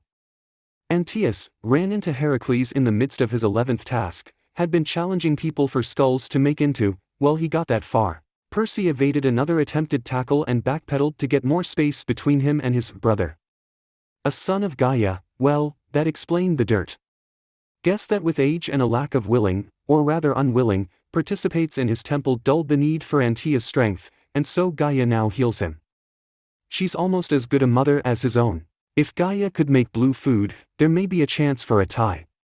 But Percy doubted that. No one was a better mother than Sally Jackson. Elsewhere, a red-haired woman with purple eyes sneezed. Goodness, bless you. That summer cold must be in the air. Her current lunch companion said. Kushina smiled at her. No, probably my Sochi talking about me. He loves spreading rumors. Come, tell me more about this class you're taking before my boss calls me back from my lunch hour. Honestly, I think she keeps me around just so she doesn't kill her mother. I'll never understand how a florist family can be so violent. You underestimate the savage secrets of the agriculture world. Let me tell you a story about a man named Hashirama. Percy rolled to the side again and stabbed his sword to the hilt under the other arm. Riptide was lodged in Antaeus' ribs. That was good. Percy was flung to the other side of the arena, monsters cheering at that, and was now weaponless. That was bad. Antaeus cried out in pain, fumbling with the sword while Percy inwardly cursed stupid cheating healing gifts. Let it be known that Percy Jackson does not recognize the word hypocrite in the dictionary because of his dyslexia. Antaeus pulled the sword out and tossed it behind him, grimacing as the dirt trailed up the sand and covered the wound, healing him. When it was healed and the dirt had fallen away, he towered over Percy once more, smirking victoriously. Percy glanced to where Riptide had landed, making to move for it, but Antaeus blocked him. Percy looked to the other side, making an attempt to feint around the giant, only to quickly retreat as Antaeus picked up on that plan rather quickly. Well, damn. It was like trying to go around a brick wall, only the brick wall was poised to crush you as soon as you got too close. Nowhere to run now. Antaeus said, smirking. Now you see why I never lose, demigod. Come to me and I promise to make it quick. Pass. Percy said, feeling a familiar weight in his pocket. He needed to get the big oaf in the air somehow. Percy let his eyes look up, looking past Antaeus' smirking face. Chandeliers made from skulls of opponents long since dead hung above the arena on chains. Two thoughts came to his ADHD-addled mind at that. First of all, who took the time to make those? Seriously, those were intricate and, despite the gruesome origins, very well put together. How were they being held together? Glue? Some sort of monster guts he wasn't aware of. The second and most important thought that hit Percy's head was a plan. If he went up, Antaeus would have no option other than to follow. So when the big oaf in question made a grab for him, Percy ducked under the arms, slipping around behind his half-brother and climbing up the giant's back as fast as he could. He jumped, using Antaeus' head as a step, to the chandeliers and thankfully didn't miss. He heard Rachel cheer alongside Talia for him as he scrambled to the top. Once more the question of how the chandeliers were made hit his mind. He could easily stand atop them like they were stone.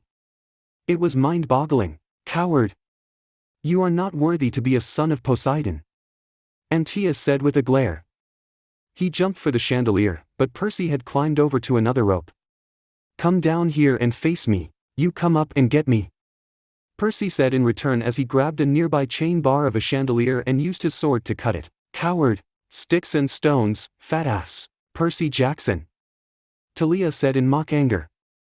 The mouth on you. Talia, seriously not the time.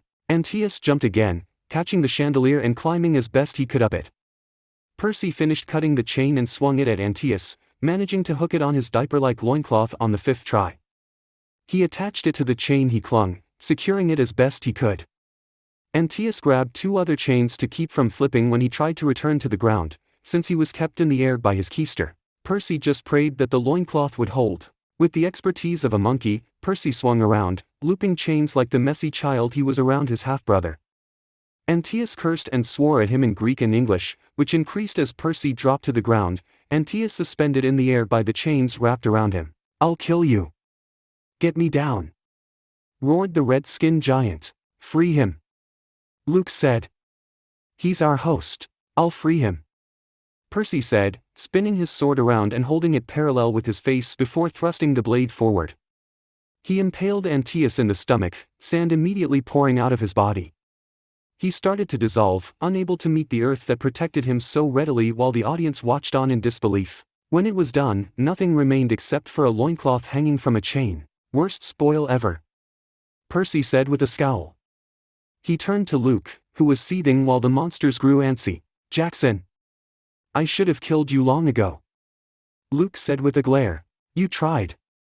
Let us go, Luke. We had a deal with Antaeus. I won, we go free," Percy said. "Antaeus oath dies with him," Luke said coldly, glaring at Percy before looking to the monsters holding the shinobi. "Kill them. All of them." He turned and met Annabeth's eyes. "Except for her. I want to speak with her before our great triumph. Go near her, Luke, and I'll kill you," Talia said heatedly, making Annabeth's eyes widen along with Luke's. "And that's our cue," Kakashi said, bursting into smoke along with Naruto, leaving only logs in their stead. A hand of lightning burst through the chest of Sylvia, who gave a shriek of horror while the Laestrygonian giant next to her lost his head thanks to Eclipse. Naruto stood in the giant's place, fending off monsters with his sword while Kakashi rushed over to where the girls were being held hostage, Talia already taking the other guards out, the remains of her binds laying in burnt ash from the application of high voltage of static. Kakashi used his sword to cut Rachel's binds, leaving her and jumping down to the main arena where Percy stood, holding an icy whistle. Kakashi grabbed the boy and jumped back up to the stands as he blew the whistle. Kelly screamed as she was suddenly tossed through the air, landing on Luke and knocking him down with her bronzed leg. A giant black mastiff appeared next to Talia and she was about to stab it until Percy stopped her. "Wait! It's Mrs. O'Leary." The bark she gave at her name shook the cavern. "Wonderful, you have a giant dog," Talia said dryly. "You have a giant cat. That's Whisker's cat. We need to leave," Annabeth said. "I'm not leaving Mrs. O'Leary," Percy said with a frown. "Go, Jackson. Kakashi and I will make sure she gets out of here," Naruto said, holding off monsters as best he could while Kakashi leaned back and shot a wave of fire from his masked mouth, incinerating the monsters that charged him. Mrs. O'Leary jumped into a pile forming near the group, biting and chewing their way out there. Talia held up the rear, stopping just at the exit while looking at Naruto, who looked over his shoulder and gave her a nod. She nodded back and left, the doors slamming shut behind them. "So now what?" Kakashi asked as he fended the monsters off. "We can't do this forever." "We don't have to," Naruto said, making clones and letting them fend off the monsters. He whistled and got the attention of the Hellhound.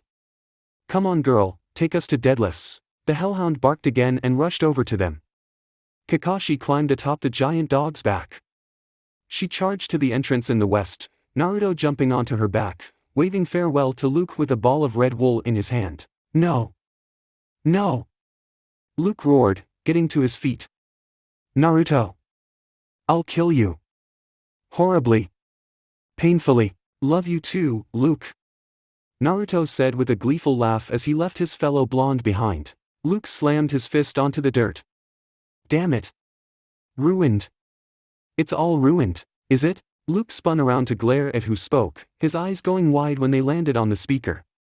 What are you?" Cracked lips spread up into a cruel smile as golden and red eyes locked with blue. "Your salvation." "So, he's pretty much the demigod equivalent of Sasuke?" Kakashi asked. "Pretty much, except his Orochimaru happens to be a nearly all-powerful Titan king that terrorized the world under his rule. And that would be bad if it happened again, yes?" "Yep," Naruto said with a nod. "You seem to be taking all this in stride." "I've been reading," Kakashi said simply. Remind me to get you the demigod version. Naruto said, quirking a grin. I would appreciate that. He patted the side of the hellhound they rode on. A good dog. Giant, but good. Is this the dog that always catches its prey? Nope. Naruto said with a grin. This is Mrs. O'Leary, a hellhound that belongs to the camp's new swords master, Quintus. He wasn't at camp when I left though. Quintus, that sounds rather foreign. It means the fifth in Latin. Fifth what though? I dunno, fifth son. Could it be the fifth swords master? Who thinks that far ahead? And we've never had a swords master. We had some campers that were pretty good at it though, like Sir Duchalot back there. Ah. I'm thinking of retiring from the shinobi forces and I could really use a nice retirement job away from all that death. I'll see what I can do. Kakashi's eyes turned upward in a smile.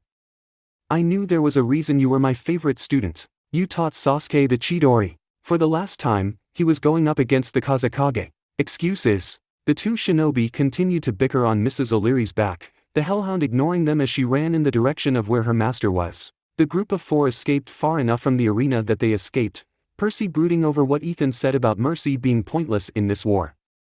He and Rachel sat near the campfire they set up in the tunnel, making small talk about what they went through and Percy getting a bit more out about the girl. Talia and Annabeth walked away, Talia leading the younger blonde girl in search for some spare twigs. It was partially because Annabeth was getting more and more hostile towards Rachel, and partially because Talia needed to talk to Annabeth. Talia? Annabeth said after a moment. Yeah, Annie?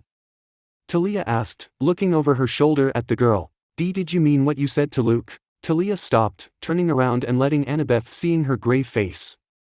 To be completely honest with you Annie, yes. Yes I did mean what I said to Luke. But Talia, he dash. Annabeth, this needs to stop. Talia said, cutting the daughter of Athena off.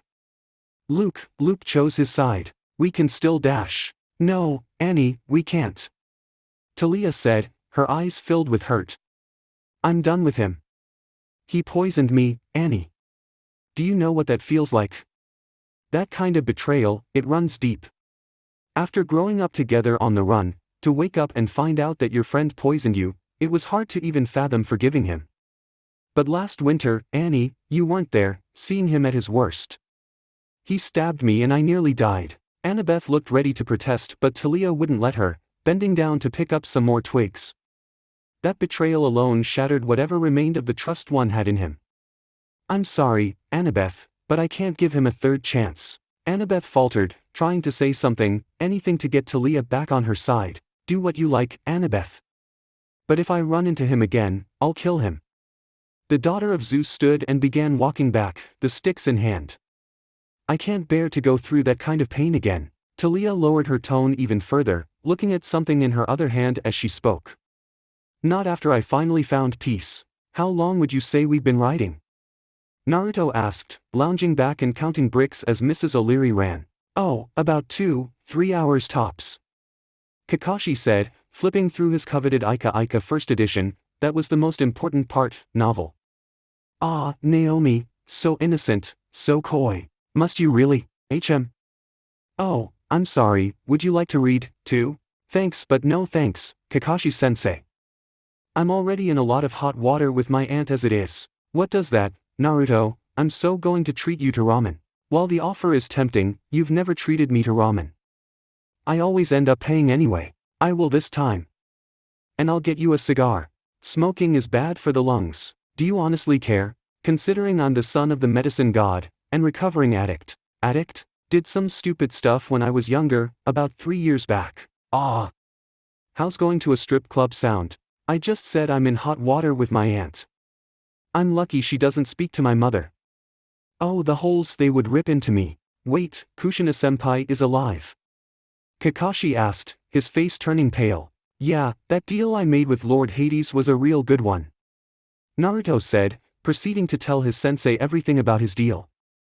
After getting the clarification on Kushina's status, Kakashi was now stark white. He looked at the book in his hands. Oh, what? Something wrong? Naruto asked with a blink of his eyes. It's nothing. Kakashi said with a swallow. Only that your mother made me swear to stay away from Jiraiya's work. I completely forgot about that after she, oh boy, life just hates me. I can tell when you're lying, sensei. How? How? Sensei, son of the truth god. Right, I knew that. Kakashi said sheepishly. Life was so much easier when I didn't have to worry about lying to Naruto. While I respect his desire to expand his knowledge, he just had to make things so much more complicated by doing so. Kakashi frowned. Great. Now I have to be careful with what I say.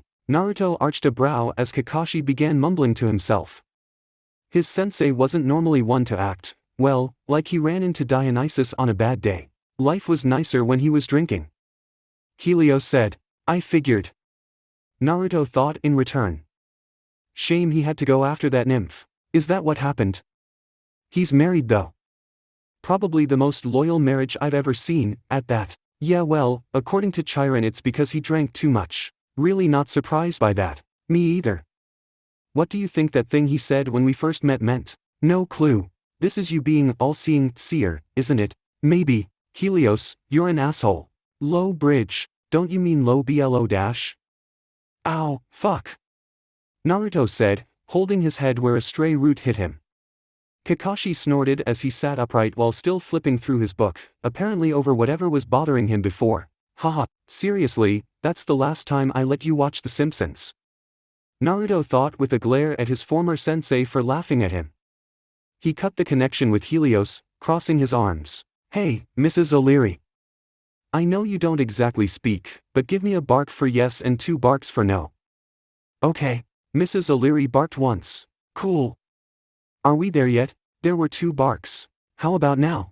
Naruto, I swear to your father, if you start. Ah, come on sensei. I want to see if dogs can get annoyed. Naruto. You've met Pakin. He's a summon, that's different. Nonsense.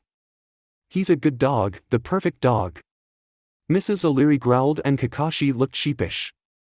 The second perfect. The hellhound barked once. That would be a yes. Naruto said to Kakashi, who rolled his eyes. Their banter was cut off as Mrs. O'Leary made a sharp right, bursting through the wall and startling the 5 people in the room overlooking the Garden of the Gods. Kakashi and Naruto fell off Mrs. O'Leary's back, both groaning from the jarring action. Naruto! Annabeth said happily while the giant hellhound bounded over to Quintus.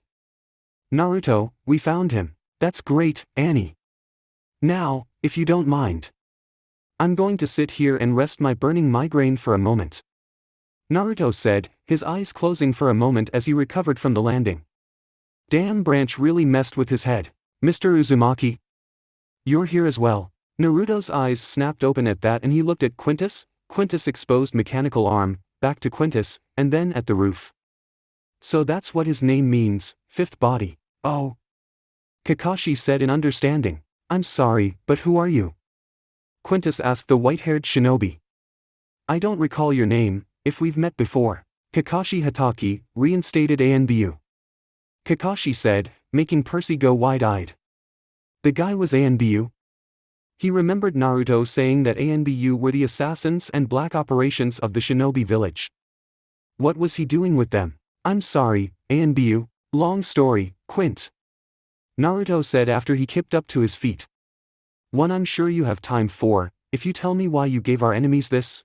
Naruto held out the string and Quintus Deadalus gasped. How did you get that? I stole it from the lightning thief. Naruto said, smirking, quite proud of himself for that comment. He played with the string for a minute before hardened sun-filled eyes looked at the quasi-immortal.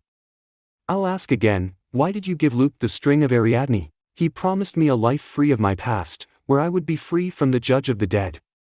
Deadalus said, looking solemn. It was an enticing deal. Kakashi, hold this.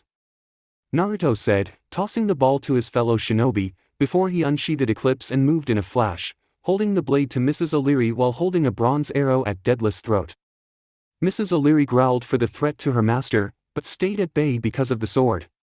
You sold the camp out, because you couldn't accept your past. You haven't been in fear for your life for 2 millennia. It was a cowardly move on my part, I admit, but if it's the price for freedom, Deadalus cut off as the arrow pressed into his throat. If you had only lost your son, I would be sympathetic to your fear of minus. Naruto said with a glare. You killed your nephew, Deadalus, out of petty jealousy. You may not have done it physically or even on purpose, but you killed him. You are forever branded murderer. He spat the word out and Deadalus flinched. Now you make the same mistake twice. I should save us the trouble and send you to minus myself. Naruto, you can't. He can still help us. Percy said in an attempt to help the man he wasn't exactly fond of, but didn't think damning him was the solution. I don't think he can. Talia said, her eyes narrowing at Deadalus' depressed look. You've lost control of it, haven't you? Yes I have. No. Annabeth said, horrified. You mean, the labyrinth grows and obeys no one but itself now? Deadalus said ominously. Well, that's wonderful. Naruto said, before turning to the opening. We have guests. A very good awareness you have, heir of Helios. Kelly said, walking into the room with a bound Nico. But unfortunately, a bit late on the uptake. I am so fired. Naruto said under his breath. Sorry Naruto. Nico said in a small voice. But, my friend said you guys needed help. Yes, Minus was quick to sell this little cutie out if we agreed to his deal. Kelly said, Deadalus going wide-eyed. What? Treachery. That wasn't part of the deal. He said, sounding absolutely terrified. Should have made us swear on the sticks, Tin Man. Kelly said smugly, can't believe I'm asking this, but, what would it take for you to let Nico go? Naruto asked, getting looks from everyone. Well, we do want Hecate on our side. Kelly said, frowning at him. You've been keeping her inches away from joining us. Whatever side gets you, gets the goddess of magic's favor. I totally understand. Rachel, really? Percy, he's hot. So what? Such a boy. Would you please stop talking as if I'm not right here? Talia asked the clear-sighted mortal in irritation while her cousin asked what Rachel's comment meant. We've been over this, it's called window shopping. Rachel said, waving Talia's annoyance off. All of you shut up. Kelly ordered, her claw digging into Nico's cheek. Now, Tin Man and Boy Toy, front and center. Naruto lowered his arrow and sword, looking at Deadalus. You heard her, Boy Toy. You're the Boy Toy. Kelly told the blonde, but he just grinned. Nah, I'm the Tin Man. Naruto looked at Talia. Right? Talia was red in a second. Damn it, Whiskers. Rachel clicked her tongue. Lucky, mortal girl, I swear. Enough shouting. Kelly said. Another word and Ilurk. Tch. Kakashi said, using Ariadne's string as a garrote to choke the monster. Sleep now, sleep. And, she's down. That was terrifyingly awesome. Annabeth said, Percy nodding in agreement, his green eyes wide as he stared at the unconscious monster. That was what ANBU did on a daily basis according to Naruto, since most of them went insane around the third year assigned to the Corps. Naruto said they used the insane soldiers because those crazies were the only ones with enough experience to get the job done right. He even joked that with all the voices in his head, he'd be a prime candidate for ANBU. Come to think of it, Percy looked at the white flak jacket on Naruto and the headband tied to his arm, taking note of both for the first time since his head was relatively clear. He'd have to ask what he missed, because last he checked, Naruto said he wouldn't ever be going back to that village. Kakashi put the string away and caught the chains that Deadalus tossed to him, using them to bind her. During this exchange, Naruto went to his charge and freed him with Eclipse. No sooner was Nico free did Naruto smack him upside the head, getting a loud cry from the boy. Why'd you hit me? Smack. Ow. Why, idiot? That's for leaving the camp after I strictly told you to stay put. The second one was for getting captured and not shadow traveling out of there. Naruto said before whacking Nico again. Ow WW. And that was for the chewing out I'm going to get from your dad. Thanks, that's exactly what I wanted to deal with after all this was over. Not to mention the hell I'm going to get from Bianca, well I could always turn that around and tease her about Will. Naruto said, scratching his chin. Nico glared at his protector. Shut up. I don't want to think about that. Naruto just gave him a feral grin. We Anka for life. I think I hate you. I love you, too, Nico-chan. I definitely hate you. Naruto just chuckled before turning to Deadalus. So, now what are you going to do? I'm going to leave before the Impausa wakes up. Deadalus said. He went to Mrs. O'Leary's side and patted her head. Probably try to make my way to camp, maybe. Really? Naruto asked, arching a brow as he tensed up. The rest of the group joined him. You're outnumbered, Deadalus. You come quietly, or we make you, actually, come peacefully or come in pieces. There, no innuendo. Gods, damn it, Whiskers. Talia said, closing her eyes and trying to get that sentence out of her head. Sorry. I've had no one but Mr. Porn Book for company for the past 5 hours. Ah, are we not friends anymore, Naruto? My feelings are hurt. Yep, shot through the heart and all that jazz. Naruto said, making Kakashi pout behind his mask. My cute little student became a jerk. Got other things on my mind, Kakashi. Good things? Seriously. Minors are in the room. And the millennia-old robot dude is gone. Rachel said, all eyes looking to her and then to where Deadalus once stood. Well, shit. Well said, Talia. Shut up, Percy. They spent the next 20 minutes arguing over what to do before settling on trying to find their way out of the maze. Deadalus had betrayed them and left them for broke, but they had the 2 ways out of the labyrinth. Things were definitely looking up. Well, on the bright side, Naruto said, we've got Ariadne's string. Kakashi was playing with the string while whistling idly, making Percy walk closer to Annabeth and away from the trained killer. And we've got a fork, 2 golden paths. Rachel said with a swallow as they stopped at the fork. 2 paths, which means we either can get out either way, or we were destined to walk both. Kakashi said, getting a glower from Naruto for his comment. He made a cat's cradle with Ariadne's string and hummed in content. Which way, Naruto? Not my call. Naruto said. He looked to Annabeth. What do you say, Annie? I don't want to choose. Annabeth said without hesitation, sounding rather small. Naruto glanced at the corridors and noted that they were exactly alike, making him hum in curiosity. He looked at her as she elaborated. Early on in the quest we met Janus, the Roma. Kakashi avoided a kunai thrown at his head by Naruto. He arched a brow and Naruto gave him the signal for later. And he wanted me to make a choice. Annabeth continued, holding her arms as the tension from that moment fell down on her again. Like the fate of the camp depended on what I chose. Okay, so you don't want that kind of pressure. Naruto said, pulling a drachma out and flipping it. Heads we go left, tails we go right. That sounds good. Annabeth said, giving him a grateful smile. Naruto caught the Greek currency and clapped it onto the back of his other hand. Tails. We go right. Rachel led them down the path, before falling back with Percy and Annabeth, letting Naruto and Talia take the lead, Nico close behind them. They came to a stop at another metal door with the symbol of Deadalus on it. Naruto reached for the handle and he paused. There is something very old and very powerful behind this door. Helios said gravely. I felt it too. Naruto thought before steeling his resolve and grabbing the door handle. It opened slowly with a loud creak, and a few seconds, almost a minute later, the door was open, letting the group of 8 into a small room with only a cone of light in it. It was centered on a golden box with ancient glyphs all over it. Oh, shit. Helios said. Kid, you gotta go check it. Make sure there's nothing reformed in there. This screams bad idea. Kakashi said, grabbing Nico's shoulder and keeping him outside. We'll wait here. Ah, but I want to see. Nico, stay with Kakashi. Naruto said, making the boy pout. He looked at Percy. Jackson, you're with me. Talia, you're on support. Fine. Talia said begrudgingly, keeping close to the door with a frown as the 2 boys entered the room, going immediately to the illuminated box. What do you think it is? Percy asked. I'll tell you what it's not. Naruto said. It's not an endless supply of ramen. Real reassuring. Percy said. For me it is. Naruto said.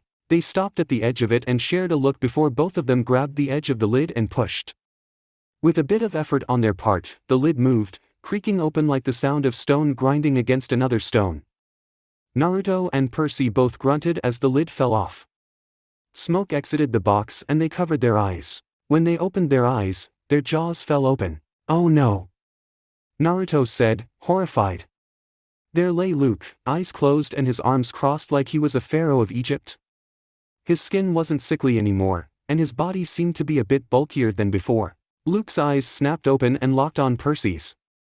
Well, it's the little hero. Oh crap. Percy said. And you brought a friend. Luke said, though it wasn't Luke speaking. This wasn't the voice of a boy pushed over the limit of his patience, this was the voice of a being that had nothing but patience. Percy, let's go. Naruto said, both of them backing away as Luke got out of the coffin, since that's exactly what type of box it was. Good idea. Percy said, agreeing in an instant with the older demigod. Leaving so soon? Not Luke asked, holding his hand up in an effort to stop the two as they turned to run, both of them moving like they were in slow motion. Talia shot a bolt of lightning at it, but the bolt stopped in mid-air, going at the same speed as the two boys were. I think not. Fuck us sideways, we're so dead. Helios said. What happened to the optimism? I never went against the big guys, well, only Atlas, but he was arguably one of the weakest. Kronos, Oceanus and Father? Hell the fuck no, I didn't fight them. What do we do? Keep trying to run. Hey, back off. Rachel said, throwing her plastic blue hairbrush at the smirking not Luke. It hit him square in the forehead, his head snapping back and making him grab for it. Ow! Luke said, dazed. It seemed to also stop whatever spell was over Naruto and Percy, both of them running to the door as fast they could. Luke glared at them. Get back here. Pass. Thanks for the offer, but we've got full plans. Naruto said, slipping behind the door with Annabeth and Kakashi. Push. They did, shutting the door with force as not Luke returned and ambled out of the coffin after them. Naruto turned around and slid down to his butt. Next time, we go left. That's it for part 15. Thank you for watching and see you in the next video.